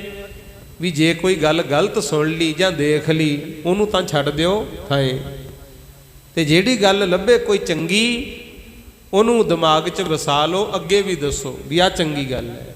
ਤਾਂ ਪਰਮਹੰਸ। ਤੇ ਆਪਣਾ ਕੰਮ ਉਲਟ ਹੋ ਗਿਆ ਗੁਰੂ। ਤੁਹਾਨੂੰ ਪਤਾ ਹੀ ਹੈ, ਮੈਥੋਂ ਕਾਹਨੂੰ ਕਹਾਉਂਦੇ ਹੋ? ਮਾੜੀ ਗੱਲ ਜੇ ਮਾੜਾ ਜਿਹਾ ਪਤਾ ਲੱਗ ਜੇ ਨਾ, ਫਿਰ ਉਹ 100 ਕੋਲੇ ਦੱਸੇ ਬਿਨਾਂ ਸਾਡੇ ਹਜਮ ਨਹੀਂ ਆਉਂਦਾ। ਦੀਵਾਨ ਸੁਣਦਾ ਹੋਵੇ ਜਾਂ ਭੋਗ ਪੈਂਦਾ ਹੋਵੇ, ਉਦੋਂ ਤਾਂ ਕਈ ਸਕੂਟਰ ਵੀ ਤੇਜ਼ ਭਜਾ ਕੇ ਲੰਘਣਗੇ ਵੀ ਕਿਤੇ ਐਂ ਨਾ ਕਹਿ ਦੇਣ ਦੇਗ ਲੈ ਜਾ। ਆਨੰਦ ਕਾਰਜ ਹੁੰਦੇ ਐ, ਜਿੱਥੇ ਤਾਂ ਗਾਉਣ ਵਜਾਉਣ ਚੱਲਦਾ ਹੋਵੇ ਦੂਜਾ, ਉੱਥੇ ਤਾਂ ਕਈ ਬਿਨਾਂ ਬੁਲਾਏ ਕਿਹੜਾ ਪਤਾ ਲੱਗਣਾ ਮੁੰਡੇ ਵਾਲੇ ਵੱਲੋਂ ਜਾਂ ਕੁੜੀ ਵੱਲੋਂ, ਧੱਕੇ ਨਾਲ ਹੀ ਜਾ ਵੜਦੇ ਆ ਵੀ ਚਲੋ ਖਾ ਪੀ ਆਵਾਂਗੇ ਨਾਲੇ ਗਾਉਣ ਸੁਣਾਂਗੇ। ਤੇ ਆਨੰਦਾਂ ਤੇ ਜਿੱਥੋਂ ਸ਼ੁਰੂਆਤ ਹੋਣੀ ਹੁੰਦੀ ਹੈ ਜੀਵਨ ਦੀ, ਉੱਥੇ ਕੁੜੀ ਦਾ ਬਾਪ ਵੀ ਕਈ ਵਾਰੀ ਲੱਭਣਾ ਪੈਂਦਾ ਵੀ ਆ ਜਾਓ ਬਹੁਤ ਸ਼ਬਦ ਪੜ੍ਹ ਲਏ, ਹੁਣ ਪੱਲਾ ਫੜਾਉਣਾ ਭਾਈ। 5 ਵੀ ਨਹੀਂ ਜਾਂਦੇ, ਇੱਥੇ ਵੱਧ ਚਾਹੀਦੇ ਆ। ਹਾਲਾਂਕਿ ਉਲਟ ਹੋ ਗਿਆ ਕੰਮ। ਲੜਦੇ ਹੋਣ ਇੱਥੇ ਕੋਈ, ਚਾਹੇ ਲੇਟ ਹੀ ਹੋ ਜਾਈਏ, ਕਹਾਂਗੇ ਵੀ ਆਹ ਤਾਂ ਜ਼ਰੂਰ ਸੁਣ ਕੇ ਜਾਣਾ, ਨਾਲੇ ਪਤਾ ਵੀ ਲੜਾਈ ਇਹਦਾ ਕੀ ਦੇਖਣਾ ਆਪਾਂ। ਤੇ ਸਤਸੰਗ, ਗੁਰਬਾਣੀ, ਕਥਾ ਕੀਰਤਨ, ਇੱਥੇ ਆ ਕੇ ਕਹਾਂਗੇ ਵੀ ਸਾਡਾ ਤਾਂ ਮਨ ਨਹੀਂ ਲੱਗਦਾ। ਆਖੋ ਸਤਨਾਮ ਸ੍ਰੀ ਵਾਹਿਗੁਰੂ। ਮਹਾਰਾਜ ਕਹਿੰਦੇ ਹੁੰਦੇ ਸਾਡੇ ਸਿੱਖ ਪਰਮਹੰਸ ਹੈ। ਮਾੜੀਆਂ ਗੱਲਾਂ ਛੱਡਣਗੇ, ਚੰਗੀਆਂ ਗ੍ਰਹਿਣ ਕਰਨਗੇ। ਹੁਣ ਤੁਹਾਡੀ ਤਾਂ ਛੱਡੋ, ਜਿਹੜੇ ਅਸੀਂ ਪ੍ਰਚਾਰਕ ਫਿਰਦੇ ਆ ਬਾਜੇ ਚੱਕੀ, ਅਸੀਂ ਕਿਹੜਾ ਘਾਟਾਂ ਗੁਰਮੁਖ? ਦੂਜਿਆਂ ਦੀਆਂ ਘਾਟਾਂ ਲਿਆ ਕੇ ਦੱਸਾਂਗੇ, ਫਲਾਣਾ ਇਦਾਂ ਦਾ, ਫਲਾਣਾ ਇਦਾਂ ਦਾ। ਗੁਰੂ ਦੀ ਗੱਲ ਅਸੀਂ ਬੰਦ ਕਰਤੀ, ਤਾਂ ਹੀ ਆ ਹਾਲ ਹੋਇਆ। ਗੁਰੂ बड़ी गौर से सुन रहा था जमाना, दास्तां हमारी पर अफसोस कहण नाले ही सौंगे।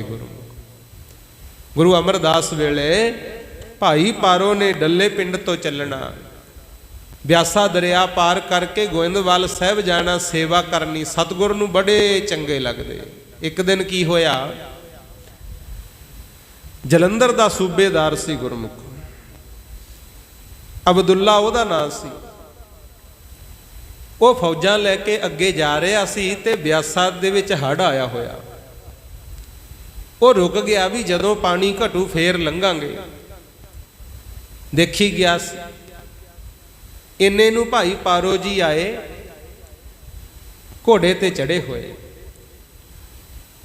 ਦੇਖਿਆ ਵੀ ਹੜ੍ਹ ਆਇਆ ਹੋਇਆ, ਕੋਈ ਪਰਵਾਹ ਨਾ ਕੀਤੀ, ਘੋੜੇ ਸਮੇਤ ਵਿੱਚੋਂ ਦੀ ਲੰਘੇ ਵਾਹਿਗੁਰੂ ਵਾਹਿਗੁਰੂ ਕਹਿੰਦੇ ਹੋਏ। पानी बहुत पर डुबे ना गुरु। सारा दिन गोइंदवाल साहब कीती सेवा, ते जदों शाम नूं वापस मुड़े, हड़ बहुत तेज, फेर भी वाहिगुरू वाहिगुरू कहंदे लंघे आए। वो जिहड़ा सी ना अब्दुल्ला हाकम, जलंधर दा सूबेदार, वेख के बड़ा हैरान होया, मूहरों रोक लिया। कहंदा भाई है कौन तू? भाई पारो जी कहते मैं गुरु अमरदास महाराज दा सिख हाँ, सेवक हाँ। अच्छा, असी तो सवेर दे बैठे डीकी जाने आ भी कदे पानी घटू तां इनू दरिया नू पार करांगे, तैनू डर नहीं लग्या? हड़ आया होया ब्यासा दरिया च, तू विचों दी लंघ गया। ਭਾਈ ਪਾਰੋ ਕਹਿੰਦਾ ਮੇਰਾ ਗੁਰੂ ਪੂਰਾ ਹੈ, ਮੈਨੂੰ ਮੇਰੇ ਗੁਰੂ ਤੇ ਭਰੋਸਾ ਹੈ, ਇਹ ਵੀ ਵਿਸ਼ਵਾਸ ਹੈ ਮੈਂ ਚੱਲਿਆ ਸਤਿਗੁਰ ਦੇ ਦਰਸ਼ਨ ਕਰਨ, ਮੇਰਾ ਗੁਰੂ ਅੰਗ ਸੰਗ ਹੈ, ਉਹ ਮੈਨੂੰ ਡੁੱਬਣ ਨਹੀਂ ਦਿੰਦਾ। ਆਖੋ ਸਤਨਾਮ ਸ੍ਰੀ ਵਾਹਿਗੁਰੂ। ਹੁਣ ਆਪਣੇ ਵੱਲ ਵੇਖ ਲਓ ਵੀ ਭਰੋਸਾ ਹੈਗਾ ਕਿੰਨਾ ਕੁ ਭਰੋਸਾ ਸਾਨੂੰ ਸਤਿਗੁਰ ਤੇ ਗੁਰੂ। ਆਪਣੇ ਕਾਰ ਵਿਹਾਰ 'ਚ ਕੋਈ ਦਾਵਾ ਨਹੀਂ ਇੱਥੇ ਕਰ ਸਕਦਾ ਵੀ ਮੈਂ ਅੱਜ ਤੱਕ ਗਲਤੀ ਨਹੀਂ ਕੀਤੀ ਜਾਂ ਮੈਂ ਬੇਈਮਾਨੀ ਨਹੀਂ ਕੀਤੀ, ਕਿਉਂ ਮਨ ਬੁਰਾਈਆਂ ਕਰਦਾ ਹੀ ਰਹਿੰਦਾ ਗੁਰਮੁਖ। ਭਾਈ ਪਾਰੋ ਕਹਿੰਦਾ ਮੇਰਾ ਗੁਰੂ ਪੂਰਾ ਹੈ, ਪੂਰੀ ਸਿਫਤ ਵਾਲਾ ਹੈ, ਮੈਨੂੰ ਪਤਾ ਹੈ, ਮੈਂ ਤਾਂ ਉਹਦਾ ਭਰੋਸਾ ਤੱਕ ਕੇ ਲੰਘ ਜਾਣਾ, ਪਰਵਾਹ ਨਹੀਂ ਕਰਦਾ। ਤੇ ਉਹ ਜਿਹੜਾ ਅਬਦੁੱਲਾ ਹਾਕਮ ਸੀ ਜਲੰਧਰ ਵਾਲਾ, ਉਹ ਕਹਿੰਦਾ ਧੰਨ ਹੈ ਤੇਰਾ ਗੁਰੂ, ਧੰਨ ਹੈ ਸਿੱਖਾ ਤੂੰ, ਜਿਹੜਾ ਤੇਰਾ ਗੁਰੂ ਤੈਨੂੰ ਇੱਥੇ ਹੜ੍ਹ 'ਚ ਡੁੱਬਣ ਨਹੀਂ ਦਿੰਦਾ, ਜੀ ਤੇ ਤੈਨੂੰ ਇੰਨਾ ਭਰੋਸਾ ਹੈ, ਐ ਕਰ ਮੈਨੂੰ ਵੀ ਉਹਦਾ ਦਰਸ਼ਨ ਕਰਵਾ। ਆਖੋ ਸਤਨਾਮ ਸ੍ਰੀ ਵਾਹਿਗੁਰੂ। ਭਾਈ ਪਾਰੋ ਕਹਿੰਦਾ ਠੀਕ ਹੈ, ਹੁਣ ਤਾਂ ਜਾਨਾ ਘਰ ਸੁਭਾਉ ਨਾਲ ਚੱਲੀ। ਦੂਜੇ ਦਿਨ ਸਵੇਰੇ ਹੀ ਭਾਈ ਪਾਰੋ ਨੇਮ ਅਨੁਸਾਰ ਓਮੀ ਗੁਰੂ ਅਮਰਦਾਸ ਜੀ ਦੇ ਦਰਸ਼ਨ ਕਰਨ ਜਾਂਦਾ ਹੈ, ਤੇ ਨਾਲ ਅਬਦੁੱਲਾ ਹਾਕਮ ਗੁਰੂ। ਤੇ ਜਦੋਂ ਜਾ ਕੇ ਦਰਸ਼ਨ ਕੀਤੇ ਗੋਇੰਦਵਾਲ ਸਾਹਿਬ, ਅਕਬਰ ਬਾਦਸ਼ਾਹ ਵੀ ਤੱਪੜ ਤੇ ਬੈਠਾ ਪ੍ਰਸ਼ਾਦਾ ਛਕੀ ਜਾਵੇ, ਉਹਨਾਂ ਦਿਨਾਂ ਦੀ ਗੱਲ ਹੈ। ਤੇ ਅਬਦੁੱਲਾ ਹਾਕਮ ਬੜਾ ਹੈਰਾਨ, ਕਹਿੰਦਾ ਮੈਂ ਤਾਂ ਕੱਲੇ ਜਲੰਧਰ ਦਾ ਮਾਲਕ ਹਾਂ, ਐ ਸੋਚਦਾ ਸੀ ਵੀ ਮੈਂ ਰਾਜਾ, ਮੈਂ ਕਿਸੇ ਅੱਗੇ ਕਾਹਨੂੰ ਝੁਕਣਾ ਹੈ, ਇੱਥੇ ਤਾਂ ਅਕਬਰ ਵੀ ਭੁੰਜੇ ਬਹਿ ਕੇ ਭੋਜਨ ਛਕਦਾ, ਇਹ ਦਰ ਦੀ ਮਹਿਮਾ। ਤੇ ਕੁਦਰਤੋਂ ਹੀ ਉਹਨਾਂ ਦਿਨਾਂ ਵਿੱਚ ਗੁਰੂ ਅਮਰਦਾਸ ਦੇ ਦਰ ਤੇ ਗੁਰਮੁਖ ਪਿਆਰਿਓ ਪ੍ਰੇਮੇ ਕੋੜੀ ਨੂੰ ਵੀ ਕੋਈ ਲੈ ਕੇ ਆਇਆ ਹੋਇਆ, ਜਿਹਦੇ ਕੋੜ ਚੱਲਿਆ ਸੀ। ਕਹਿੰਦੇ ਜੀ ਇਹਦੇ ਕੋੜ ਚੱਲਿਆ, ਸਤਿਗੁਰ ਕਹਿੰਦੇ ਭਾਈ ਐਂ ਕਰੋ, ਇਹਦਾ ਇਸ਼ਨਾਨ ਉੱਥੇ ਕਰਾਓ ਜਿੱਥੇ ਅਸੀਂ ਕਰਦੇ ਹਾਂ, ਠੀਕ ਹੋ ਜੂ। ਇਹ ਅਬਦੁੱਲੇ ਹਾਕਮ ਦੇ ਮਨ ਤੇ ਇਹ ਜਿਹਾ ਅਸਰ ਪਿਆ, ਕਹਿੰਦਾ ਬਾਦਸ਼ਾਹ ਬੈਠਾ ਹੈ, ਉਹਦੀ ਵੀ ਕੋਈ ਪਰਵਾਹ ਨਹੀਂ, ਇਧਰੋਂ ਜਿਹਨੂੰ ਜਾਣਦੇ ਵੀ ਨਹੀਂ, ਕੋੜੀ ਲਿਆਂਦਾ ਕਿਸੇ ਨੇ ਚੱਕ ਕੇ, ਤੇ ਮਹਾਰਾਜ ਨੇ ਨਫ਼ਰਤ ਨਹੀਂ ਕੀਤੀ, ਕਹਿੰਦੇ ਉੱਥੇ ਇਸ਼ਨਾਨ ਕਰਾਓ ਜਿੱਥੇ ਅਸੀਂ ਕਰਦੇ ਆ। ਇਹ ਜਿਹਾ ਦਰ ਕਿਤੇ ਹੋਰ ਨਹੀਂ ਲੱਭਣਾ। ਆਖੋ ਸਤਨਾਮ ਸ੍ਰੀ ਵਾਹਿਗੁਰੂ। ਬਸ ਫਿਰ ਬਹਿ ਗਿਆ ਦਰ ਤੇ ਗੁਰਮੁਖੋ, ਕਹਿੰਦਾ ਮਨਾ ਐਸੇ ਦਰ ਦਾ ਸੇਵਕ ਬਣ ਜਾ। ਧੰਨ ਗੁਰੂ ਅਮਰਦਾਸ ਮਹਾਰਾਜ ਸੰਗਤ ਨੂੰ ਲੰਗਰ ਵਰਤਾਉਂਦੇ ਆਏ, ਭਾਈ ਪਾਰੋ ਨੂੰ ਮਿਲੇ, ਤੇ ਅਬਦੁੱਲਾ ਹਾਕਮ ਆਏ ਹੱਥ ਜੋੜ ਕੇ ਬੈਠਾ ਹੈ। ਸਤਿਗੁਰ ਕਹਿੰਦੇ ਪਾਰੋ ਆ ਨਾਲ ਕਿਹਨੂੰ ਲੈ ਕੇ ਆਇਆ? ਭਾਈ ਪਾਰੋ ਕਹਿੰਦੇ ਪਾਤਸ਼ਾਹ ਇਹ ਤੁਹਾਡੇ ਦਰਸ਼ਨ ਕਰਨ ਆਇਆ, ਜਲੰਧਰ ਦਾ ਸੂਬੇਦਾਰ ਹੈ ਅਬਦੁੱਲਾ।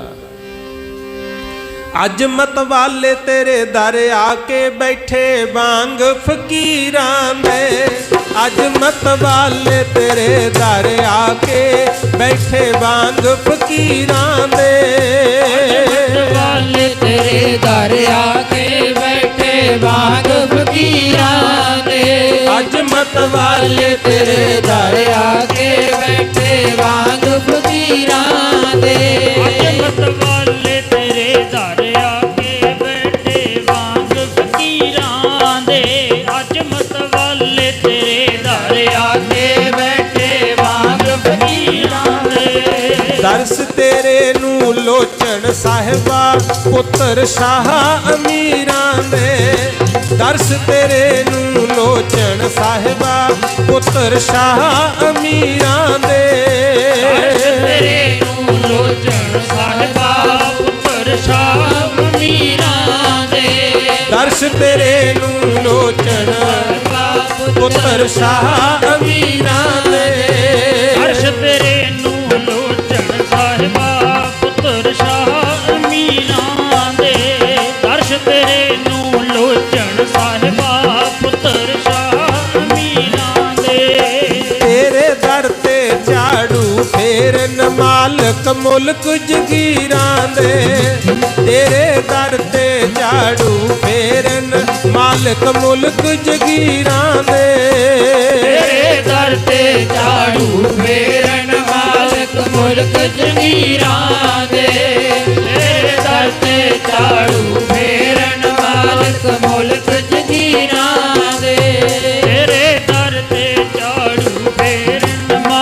ਮਾਲਕ ਮੁਲਕ ਜਗੀਰਾਂ ਦੇ, ਤੇਰੇ ਦਰ ਤੇ ਝਾੜੂ ਫੇਰਨ ਮਾਲਕ ਮੁਲਕ ਜਗੀਰਾਂ ਦੇ। ਕਹਿੰਦਾ ਸੱਚੇ ਪਾਤਸ਼ਾਹ ਤੇਰੇ ਦਰ ਤੇ ਆਏ ਆ ਆਪ ਜੀ ਦੇ ਦਰਸ਼ਨ ਕਰਨ। ਐਸਾ ਗੁਰਮੁਖੋ ਅਬਦੁੱਲੇ ਹਾਕਮ ਦੇ ਮਨ ਤੇ ਅਸਰ ਪਿਆ, ਛੱਡ ਕੇ ਨਾ ਹਾਕਮਪਣਾ, ਛੱਡ ਕੇ ਫੌਜਾਂ ਮਾਣ ਅਹੁਦੇ, ਗੁਰੂ ਘਰ ਦਾ ਹੀ ਸੇਵਕ ਬਣ ਗਿਆ। ਕਹਿੰਦਾ ਮਹਾਰਾਜ ਮੈਨੂੰ ਆਪਣੇ ਚਰਨੀ ਲਾ ਲਓ। ਸਤਿਗੁਰ ਕਹਿੰਦੇ ਸਾਡੇ ਚਰਨੀ ਲੱਗ ਕੇ ਕੀ ਕਰੇਗਾ? ਸਿਮਰਨ ਕਰਿਆ ਕਰ, ਸੇਵਾ ਕਰਿਆ ਕਰ, ਸੰਗਤ ਦੀ ਅਸੀਸ ਮਿਲੇਗੀ ਤੇ ਬੇੜਾ ਬੰਨੇ ਤਾਂ ਲੱਗਣਾ। ਉਦੋਂ ਬਾਅਦ ਗੁਰਮੁਖੋ ਫਿਰ ਇੰਨੀ ਭਗਤੀ ਕੀਤੀ ਉਹਨੇ, ਅੱਲਾ ਅੱਲਾ ਜਪਦਾ ਰਿਹਾ। ਲੋਕ ਪਿਆਰ ਨਾਲ ਉਹਨੂੰ ਅੱਲਾ ਯਾਰ ਕਹਿਣ ਲੱਗੇ ਵੀ ਅੱਲਾ ਦਾ ਯਾਰ ਬਣ ਗਿਆ। ਉਹਦਾ ਨਾਂ ਅੱਲਾ ਯਾਰ ਖਾਂ ਪਿਆ ਬਾਅਦ ਵਿੱਚ। ਇਸ ਤਰ੍ਹਾਂ ਗੁਰੂ ਅਮਰਦਾਸ ਦੇ ਦਰ ਤੇ ਸੇਵਾ ਕਰਦੇ, ਟੁੱਟਿਆਂ ਨੂੰ ਜੋੜਦੇ ਰਹੇ। ਤੇ ਗੁਰੂ ਅਮਰਦਾਸ ਇੰਨੇ ਖੁਸ਼ ਹੋਏ, ਨਾਲੇ ਤਾਂ ਉਹ ਹਾਕਮ ਨੂੰ ਜਿਹਦਾ ਨਾਂ ਸੀ ਅੱਲਾ ਯਾਰ ਉਹਨੂੰ, ਤੇ ਨਾਲੇ ਭਾਈ ਪਾਰੋ ਨੂੰ ਪ੍ਰਚਾਰਕ ਬਣਾਇਆ, ਮੰਜੀ ਬਖਸ਼ੀ। ਕਹਿੰਦੇ ਤੁਸੀਂ ਗੁਰੂ ਘਰ ਬਾਰੇ ਜਾਣ ਲਿਆ, ਆਪਣਾ ਸੁਭਾਅ ਟੁੱਟਿਆਂ ਨੂੰ ਜੋੜਨ ਵਾਲਾ ਬਣਾਇਆ, ਹੁਣ ਅੱਗੇ ਜਾ ਕੇ ਸੰਗਤ ਵਿੱਚ ਵੱਧ ਤੋਂ ਵੱਧ ਪ੍ਰਚਾਰ ਕਰੋ। ਇਹਨਾਂ ਨੇ ਫਿਰ ਸਿੱਖੀ ਸੇਵਕੀ ਦਾ ਬਹੁਤ ਪ੍ਰਚਾਰ ਕੀਤਾ। ਤੇ ਭਾਈ ਪਾਰੋ ਸੀ ਜਿਹੜੇ ਸਾਰੀ ਜ਼ਿੰਦਗੀ ਝਾੜੂ ਨਹੀਂ ਛੱਡਿਆ ਗੁਰੂ। ਇੱਕ ਦਿਨ ਗੁਰੂ ਅਮਰਦਾਸ ਮਹਾਰਾਜ ਕਹਿੰਦੇ ਭਾਈ ਪਾਰੋ ਝਾੜੂ ਮੈਨੂੰ ਦੇ ਦੇ ਤੇ ਮੇਰੇ ਵਾਲੀ ਜਗ੍ਹਾ ਤੇ ਤੁਸੀਂ ਬੈਠੋ। ਭਾਈ ਪਾਰੋ ਦੇ ਨੇਤਰਾਂ ਚੋਂ ਨੀਰ ਆ ਗਿਆ। ਕਹਿੰਦਾ ਸੱਚੇ ਪਾਤਸ਼ਾਹ ਅੱਜ ਜਿਹੜੇ ਝਾੜੂ ਬਦਲੇ ਤੁਸੀਂ ਗੁਰਤਾ ਗੱਡੀ ਦਾ ਆਸਣ ਛੱਡਣ ਨੂੰ ਤਿਆਰ ਹੋ, ਮੈਂ ਉਹ ਝਾੜੂ ਕਿਉਂ ਦੇਵਾਂ? ਤੇ ਹੁਣ ਸੇਵਾ ਕਰਕੇ ਕੋਈ ਰਾਜੀ ਨਹੀਂ ਹੈ ਗੁਰਮੁਖ। ਦਿਖਾਵੇ ਮਾਤਰ ਨਾ ਰੱਖੋ, ਸੇਵਾ ਕਰੋ ਸ਼ਰਧਾ ਨਾਲ ਮਨ ਲਾ ਕੇ। ਤੇ ਹੁਣ ਤਾਂ ਕਲਯੁਗ ਦਾ ਸਮਾਂ, ਥੋੜੀ ਕੀਤੀ ਸੇਵਾ ਨਾਲ ਵੀ ਬਹੁਤ ਫਲ ਮਿਲਦਾ ਹੈ। ਆਖੋ ਸਤਨਾਮ ਸ੍ਰੀ ਵਾਹਿਗੁਰੂ। ਭਾਈ ਪਾਰੋ ਸਾਰੀ ਜ਼ਿੰਦਗੀ ਗੁਰੂ ਘਰ ਦਾ ਸੇਵਕ ਰਿਹਾ, ਪ੍ਰਚਾਰ ਵੀ ਕਰਨਾ, ਫਿਰ ਵੀ ਝਾੜੂ ਅੰਮ੍ਰਿਤ ਵੇਲੇ ਉੱਠ ਕੇ ਆਪ ਲਾਉਣਾ ਗੁਰਮੁਖ। ਤੇ ਸਤਿਗੁਰ ਨੇ ਵੀ ਇੰਨਾ ਸਤਿਕਾਰ ਕੀਤਾ। ਜਦੋਂ ਫਿਰ ਇਹਦਾ ਅੰਤ ਸਮਾਂ ਆਇਆ, ਗੁਰੂ ਅਮਰਦਾਸ ਮਹਾਰਾਜ ਨੇ ਆਪਣੇ ਵੱਡੇ ਸੁਪੁੱਤਰ ਬਾਬਾ ਮੋਹਰੀ ਜੀ ਨੂੰ ਭੇਜਿਆ।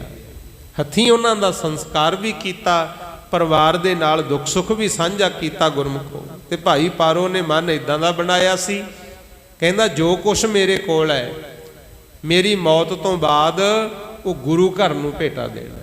ਸਭ ਕੁਛ ਸੰਗਤ ਵਿੱਚ ਵੰਡਤਾ, ਕੁਛ ਗੁਰੂ ਘਰ ਦੇ ਲੇਖੇ ਲਾਤਾ। ਤੇ ਜਿਹੜੇ ਘੋੜੇ ਤੇ ਚੜ੍ਹ ਕੇ ਆਉਂਦੇ ਹੁੰਦੇ ਸੀ ਨਾ ਗੁਰਮੁਖ ਪਿਆਰਿਓ, ਉਹ ਘੋੜਾ ਵੀ ਕਹਿ ਕੇ ਗਏ ਸੀ ਭਾਈ ਪਾਰੋ ਕਿ ਮੇਰੇ ਤੋਂ ਬਾਅਦ ਇਹ ਗੁਰੂ ਅਮਰਦਾਸ ਮਹਾਰਾਜ ਦੇ ਚਰਨਾਂ 'ਚ ਛੱਡ ਦਿਓ। ਆਖੋ ਸਤਨਾਮ ਸ੍ਰੀ ਵਾਹਿਗੁਰੂ। ਸਭ ਕੁਝ ਦੇਤਾ ਤੇ ਦੇਖੋ ਅੱਜ ਤਾਂ ਨਾਂ ਹੈ ਉਹਨਾਂ ਦਾ। ਤੇ ਆਪਾਂ ਜੱਫੇ ਮਾਰੀ ਜਾਂਦੇ ਆ ਵੀ ਮੇਰਾ, ਆ ਵੀ ਮੇਰਾ, ਹੈ ਇੱਥੇ ਕੁਛ ਨਹੀਂ ਗੁਰਮੁਖ। ਇਹ ਤਾਂ ਜਿੰਨਾ ਕੁ ਚਿਰ ਜਿਉਨੇ ਆ ਉਹਨਾਂ ਚਿਰ ਹੀ ਸਾਰੇ ਮੇਰੇ ਆ। ਮਗਰੋਂ ਤਾਂ ਮੈਂ ਕੋਲੋਂ ਨਹੀਂ ਕਹਿੰਦਾ, ਗੁਰੂ ਮਹਾਰਾਜ ਜੀ ਕਹਿੰਦੇ ਨੇ ਸਭ ਤੋਂ ਨੇੜੇ ਦਾ ਰਿਸ਼ਤਾ ਘਰ ਵਾਲੀ ਦਾ, ਦੂਜੇ ਨੰਬਰ ਤੇ ਪੁੱਤਰ ਧੀਆਂ ਹੁੰਦੇ ਆ। ਤੇ ਜਿੱਦੇ ਸਵਾਸ ਚੱਲਣੇ ਬੰਦ ਹੋ ਗਏ ਫਿਰ ਰੋਂਦੇ ਰੋਂਦੇ ਕਹਿ ਦਿੰਦੇ ਆ ਵੀ ਹੁਣ ਟਾਈਮ ਕਾਹਨੂੰ ਲਾਇਆ, ਛੇਤੀ ਕਰੋ। ਜੇ ਮਗਰੋਂ ਸੁਪਨੇ 'ਚ ਵੀ ਆ ਜੇ ਨਾ ਮਰ ਕੇ, ਫਿਰ ਵੀ ਅਰਦਾਸ ਕਰਾਉਣਗੇ ਜੀ ਸੁਪਨੇ 'ਚ ਆਉਂਦਾ ਇਹਨੂੰ ਹਟਾਓ, ਉਹੀ ਹੁੰਦਾ ਨਾਲ। ਇਸ ਕਰਕੇ ਬੇਨਤੀ ਹੈ ਸਤਕਾਰ ਸੇਵਾ ਜੇ ਕਰਨਾ ਜਿਉਂਦਿਆਂ ਦਾ ਕਰਿਆ ਕਰੋ ਗੁਰੂ। ਜਿਉਂਦੇ ਮਾਂ ਬਾਪ ਘਰ ਬੈਠੇ ਐ, ਐ ਸਮਝ ਲਓ ਵੀ 68 ਤੀਰਥ ਸਾਡੇ ਘਰ ਹੀ ਨੇ। ਉਹ ਕਿਸੇ ਕਵੀ ਨੇ ਲਿਖਿਆ, ਉੱਚੇ ਦੇਖ ਕੇ ਮਹਿਲ ਮਹਾਜਨਾਂ ਦੇ ਆਪਣੀ ਕੁੱਲੀ ਨੂੰ ਢਾਉਣ ਦਾ ਕੀ ਫਾਇਦਾ। ਸਾਧ ਹੋ ਕੇ ਜੇ ਮਨ ਨੂੰ ਸਾਧਿਆ ਨਾ, ਐਵੇਂ ਜਟਾਂ ਵਧਾਉਣ ਦਾ ਕੀ ਫਾਇਦਾ। ਸਿੱਖ ਹੋ ਕੇ ਜੇ ਬਾਣੀ ਨੂੰ ਮੰਨਦਾ ਨਹੀਂ, ਫਿਰ ਸਿੱਖ ਅਖਵਾਉਣ ਦਾ ਕੀ ਫਾਇਦਾ। ਸੰਗਤ ਵਿੱਚ ਆ ਕੇ ਵੀ ਜੇ ਮਨ ਨੂੰ ਸ਼ਾਂਤੀ ਨਹੀਂ, ਫਿਰ ਇੱਥੇ ਆਉਣ ਦਾ ਵੀ ਕੀ ਫਾਇਦਾ। ਮਾਤਾ ਪਿਤਾ ਦੀ ਸੇਵਾ ਜੇ ਨਾ ਕੀਤੀ, ਐਵੇਂ ਤੀਰਥੀ ਨਹਾਉਣ ਦਾ ਕੀ ਫਾਇਦਾ। ਘਰੇ ਬਜ਼ੁਰਗ ਮਾਂ ਬਾਪ, ਉਹਨਾਂ ਦੀ ਰਲ ਮਿਲ ਕਰਕੇ ਸੇਵਾ ਕਰਨੀ ਹੈ, ਫਲ ਮਿਲਦਾ ਹੈ। ਪਤਾ ਕਿੱਦਾਂ ਦਾ ਫਲ। ਭਾਈ ਪਾਰੋ ਨੇ ਦੇਖੋ ਸੇਵਾ ਕੀਤੀ, ਸਭ ਕੁਝ ਗੁਰੂ ਦੇ ਲੇਖੇ ਲਾਤਾ। ਤੇ ਗੁਰੂ ਅਮਰਦਾਸ ਮਹਾਰਾਜ ਕਹਿੰਦੇ ਭਾਈ ਪਾਰੋ ਤੇਰੀ ਸੇਵਾ ਦਾ ਫਲ ਮਿਲਣਾ ਹੈ, ਤੁਹਾਡੀਆਂ ਤਾਂ ਕੁਲਾਂ ਨੂੰ ਵੀ ਮੱਥੇ ਟੇਕਣਗੇ। ਫਿਰ ਉਹ ਹੋਇਆ ਕਿਵੇਂ? ਭਾਈ ਪਾਰੋ ਤੋਂ ਬਾਅਦ ਇਸੇ ਪਰਿਵਾਰ ਵਿੱਚੋਂ ਨਰੈਣ ਦਾਸ ਜੀ ਹੋਏ ਗੁਰੂ। ਭਾਈ ਨਰੈਣ ਦਾਸ ਜੀ ਦੇ ਘਰੋਂ ਮਾਤਾ ਭਾਗਪਰੀ, ਉਹਦੇ ਘਰ ਵਿੱਚ 2 ਧੀਆਂ ਪੈਦਾ ਹੋਈਆਂ। ਇੱਕ ਦਾ ਨਾਂ ਸੀ ਬੀਬੀ ਰਾਮੋ ਤੇ ਦੂਜੀ ਦਾ ਨਾਂ ਸੀ ਬੀਬੀ ਦਮੋਦਰੀ। ਤੇ ਜਿਹੜੀ ਬੀਬੀ ਦਮੋਦਰੀ ਸੀ, ਇਹਦਾ ਫਿਰ ਵਿਆਹ ਹੋਇਆ 6ਵੇਂ ਪਾਤਸ਼ਾਹ ਸਤਿਗੁਰੂ ਹਰਗੋਬਿੰਦ ਸਾਹਿਬ ਦੇ ਨਾਲ। ਆਖੋ ਸਤਿਨਾਮ ਵਾਹਿਗੁਰੂ। ਤੇ ਐਡੇ ਵੱਡੇ ਘਰ ਨਾਲ ਰਿਸ਼ਤਾ ਜੁੜਨਾ ਉਹ ਪਿਛਲੀ ਕੀਤੀ ਸੇਵਾ ਦਾ ਫਲ ਸੀ, ਕਿਉਂਕਿ ਉਦੋਂ ਵੱਡਾ ਤਾਂ ਦਰ ਹੈ ਹੀ ਕੋਈ ਨਹੀਂ ਗੁਰਮੁਖੋ। ਜਿਹੜੇ ਤਖਤ ਸ੍ਰੀ ਅਕਾਲ ਤਖਤ ਸਾਹਿਬ ਤੇ ਗੁਰੂ ਹਰਗੋਬਿੰਦ ਸਾਹਿਬ ਸਜਦੇ ਹੁੰਦੇ, ਉਹਦੇ ਵਰਗਾ ਹੈਗਾ ਕੋਈ ਸੰਸਾਰ 'ਚ ਗੁਰਮੁਖੋ। ਉਹ ਤਾਂ ਗੁਰਬਾਣੀ ਨੂੰ ਵੀ ਕਹਿਣਾ ਪਿਆ, ਡਿੱਠੇ ਸਭੇ ਥਾਵ ਨਹੀਂ ਤੁਧ ਜਿਹਿਆ, ਵਧੋ ਪੁਰਖ ਵਿਧਾਤਾ ਤਾਂ ਤੂੰ ਸੋਹਿਆ। ਬੀਬੀ ਦਮੋਦਰੀ ਜੀ ਦੇ ਨਾਲ 12 ਭਾਦੋਂ 1661 ਨੂੰ ਗੁਰੂ ਹਰਗੋਬਿੰਦ ਸਾਹਿਬ ਮਹਾਰਾਜ ਜੀ ਦਾ ਵਿਆਹ ਹੋਇਆ। ਗੁਰੂ ਪਰਿਵਾਰਕ ਜੀਵਨ ਜਿਉਂਦੇ ਰਹੇ ਤੇ ਸਮਾਂ ਇਦਾਂ ਦਾ ਬਣਿਆ। ਹੁਣ ਮੈਂ ਬੇਨਤੀ ਆਪਣੇ ਇਲਾਕੇ ਬਾਰੇ ਵੀ ਕਰਦਿਆਂ, ਡਰੌਲੀ ਭਾਈ ਕੀ ਆ ਫੂਲ ਮਹਾਰਾਜ ਤਾਂ ਆਪਣੇ ਨਾਲ ਹੀ ਆ। ਦੇਖੋ ਇੱਥੇ ਜਿਹੜਾ ਜੰਗ ਯੁੱਧ ਹੋਏ, ਗੁਰੂ ਹਰਗੋਬਿੰਦ ਸਾਹਿਬ ਆਏ, ਆਉਣ ਦਾ ਕਾਰਨ ਪਤਾ ਕੀ ਸੀ? ਜਿਹੜੀ ਬੀਬੀ ਰਾਮੋ ਸੀ, ਇਹ ਡਰੌਲੀ ਭਾਈ ਕੀ ਨਗਰ ਵਿੱਚ ਸਾਈਂ ਦਾਸ ਜੀ ਨੂੰ ਵਿਆਹੀ ਹੋਈ ਸੀ। ਭਾਈ ਰੂਪਾ ਨਗਰ ਜਿਹੜਾ ਵਸਾਇਆ ਹੈ, ਇੱਥੇ ਜਦੋਂ ਸਤਿਗੁਰ ਆਏ ਉਦੋਂ ਉੱਥੇ ਹੀ ਆਏ ਹੋਏ ਸੀ ਡਰੌਲੀ ਭਾਈ ਕੀ, ਕਿਉਂਕਿ ਡਰੌਲੀ ਭਾਈ ਕੀ ਗੁਰੂ ਹਰਗੋਬਿੰਦ ਸਾਹਿਬ ਜੀ ਦਾ ਸਾਧੂ ਰਹਿੰਦਾ ਸੀ ਸਾਈਂ ਦਾਸ, ਬੀਬੀ ਰਾਮੋ ਦੇ ਘਰ ਵਾਲਾ। ਤੇ ਉਹਨਾਂ ਨੇ ਗੁਰਮੁਖੋ ਕਿਰਤ ਕਮਾਈ ਕੀਤੀ, ਨਾਮ ਜਪਣਾ, ਮਿਹਨਤ ਕਰਕੇ ਘਰ ਬਣਾਇਆ। ਘਰ ਬਹੁਤ ਸੋਹਣਾ ਬਣਿਆ ਤੇ ਮਨ ਵਿੱਚ ਖਿਆਲ ਆ ਗਿਆ, ਕਹਿੰਦੇ ਜਿੰਨਾ ਚਿਰ ਗੁਰੂ ਹਰਗੋਬਿੰਦ ਸਾਹਿਬ ਚਰਨ ਨਹੀਂ ਪਾਉਂਦੇ, ਆਪਾਂ ਇਸ ਘਰ ਵਿੱਚ ਪ੍ਰਵੇਸ਼ ਨਹੀਂ ਕਰਨਾ। ਹੁਣ ਵੀ ਕਈ ਸ਼ਰਧਾ ਵਾਲੇ ਪਰਿਵਾਰ ਹੈ, ਨਵਾਂ ਘਰ ਜਦੋਂ ਬਣਾਉਣਗੇ ਉਹ ਕਹਿਣਗੇ ਪਹਿਲਾਂ ਸਤਿਗੁਰ ਦੇ ਚਰਨ ਪਵਾ ਕੇ ਸੰਗਤ ਦੇ ਸਮੇਤ ਅਰਦਾਸ ਕਰਾਈਏ, ਫੇਰ ਆਪਾਂ ਵਾਸਾ ਕਰਾਂਗੇ। ਹੋਣਾ ਵੀ ਚਾਹੀਦਾ। ਤੇ ਸਾਈਂ ਦਾਸ ਜੀ ਵੀ ਕਹਿੰਦੇ ਜਦੋਂ ਸਤਿਗੁਰੂ ਆਉਣਗੇ ਤਾਂ ਅਸੀਂ ਘਰ 'ਚ ਵਾਸਾ ਕਰਾਂਗੇ। ਤੇ ਕਿੰਨਾ ਸਮਾਂ ਗੁਰਮੁਖੋ ਘਰ ਤਿਆਰ ਕਰਕੇ ਇਹੀ ਛੱਡੀ ਰੱਖਿਆ, ਆਪ ਨਹੀਂ ਪਏ। ਕਦੇ ਨਹੀਂ ਸੀ ਵੀ ਰਾਤ ਕੱਟ ਲਈ ਹੋਵੇ। ਤੇ ਅਰਦਾਸਾਂ ਇਹੀ ਕਰਦੇ ਹੁੰਦੇ, ਆਵੋ ਸ਼ਹਿਨਸ਼ਾਹ ਜੀ ਕਦੇ ਘਰ ਵੀ ਗਰੀਬ ਦੇ, ਆਵੋ ਸ਼ਹਿਨਸ਼ਾਹ ਜੀ ਕਦੇ ਘਰ ਵੀ ਗਰੀਬ ਦੇ, ਆਵੋ ਸ਼ਹਿਨਸ਼ਾਹ ਜੀ ਕਦੇ ਘਰ ਵੀ ਗਰੀਬ ਦੇ, ਆਵੋ ਸ਼ਹਿਨਸ਼ਾਹ ਜੀ ਕਦੇ ਘਰ ਵੀ ਗਰੀਬ ਦੇ, ਆਵੋ ਸ਼ਹਿਨਸ਼ਾਹ ਜੀ ਕਦੇ ਘਰ ਵੀ ਗਰੀਬ ਦੇ, ਆਵੋ ਸ਼ਹਿਨਸ਼ਾਹ ਜੀ ਕਦੇ ਘਰ ਵੀ ਗਰੀਬ ਦੇ। ਮੇਰੀ ਕੱਖਾਂ ਦੀ ਕੁੱਲੀ ਨੂੰ ਪਾਗਲਾ ਦੇ, ਰਾਜਿਆਂ ਦੇ ਜਾਣ ਵਾਲਿਆ, ਮੇਰੀ ਕੱਖਾਂ ਦੀ ਕੁੱਲੀ ਨੂੰ ਪਾਗਲਾ ਦੇ, ਰਾਜਿਆਂ ਦੇ ਜਾਣ ਵਾਲਿਆ, ਮੇਰੀ ਕੱਖਾਂ ਦੀ ਕੁੱਲੀ ਨੂੰ ਪਾਗਲਾ ਦੇ, ਰਾਜਿਆਂ ਦੇ ਜਾਣ ਵਾਲਿਆ, ਮੇਰੀ ਅੱਖਾਂ ਦੀ ਕੁੱਲੀ ਨੂੰ ਪਾਗਲਾ ਦੇ, ਰਾਜਿਆਂ ਦੇ ਜਾਣ ਵਾਲਿਆ, ਮੇਰੀ ਕੱਖਾਂ ਦੀ ਕੁੱਲੀ ਨੂੰ ਪਾਗਲਾ ਦੇ, ਰਾਜਿਆਂ ਦੇ ਜਾਣ ਵਾਲਿਆ, ਮੇਰੀ ਕੱਖਾਂ ਦੀ ਕੁੱਲੀ ਨੂੰ ਪਾਗਲਾ ਦੇ, ਰਾਜਿਆਂ ਦੇ ਜਾਣ ਵਾਲਿਆ। ਇਸ ਤਰ੍ਹਾਂ ਫਿਰ ਗੁਰਮੁਖ ਪਿਆਰਿਓ ਅਰਦਾਸਾਂ ਸੁਣੀਆਂ ਗਈਆਂ। ਉਦੋਂ ਬਾਅਦ ਗੁਰਮੁਖ ਪਿਆਰਿਓ 1613 ਈਸਵੀ ਦੇ ਵਿੱਚ ਫਿਰ ਗੁਰੂ ਹਰਗੋਬਿੰਦ ਸਾਹਿਬ ਮਹਾਰਾਜ ਜੀ ਨੇ ਆ ਕੇ ਚਰਨ ਪਾਏ। ਆਖੋ ਸਤਨਾਮ ਵਾਹਿਗੁਰੂ। ਇੱਥੇ ਜਦੋਂ ਸਤਿਗੁਰ ਆਏ ਪਰਿਵਾਰ ਸਮੇਤ ਆਏ, ਇੱਥੇ ਹੀ ਡਰੌਲੀ ਭਾਈ ਕੀ ਬਾਬਾ ਗੁਰ ਦਿੱਤਾ, ਦੀਨ ਦੁਨੀਨ ਦਾ ਟਿੱਕਾ, ਜੋ ਵਰ ਮੰਗਿਆ ਸੋ ਵਰ ਦਿੱਤਾ। ਉਹਨਾਂ ਦਾ ਵੀ ਜਨਮ ਇੱਥੇ ਹੀ ਹੋਇਆ ਗੁਰਮੁਖੋ। ਜਦੋਂ ਇੱਥੇ ਬਾਬਾ ਗੁਰਦਿੱਤਾ ਜੀ ਦਾ ਜਨਮ ਹੋਇਆ, ਪਰਿਵਾਰ ਇੱਥੇ ਰਿਹਾ। ਇੱਥੇ ਫਿਰ ਰਹਿੰਦਿਆਂ ਹੋਇਆਂ ਸਤਿਗੁਰ ਜੀ ਨੇ ਭਾਈ ਰੂਪਾ ਨਗਰ ਵੀ ਵਸਾਇਆ ਗੁਰੂ।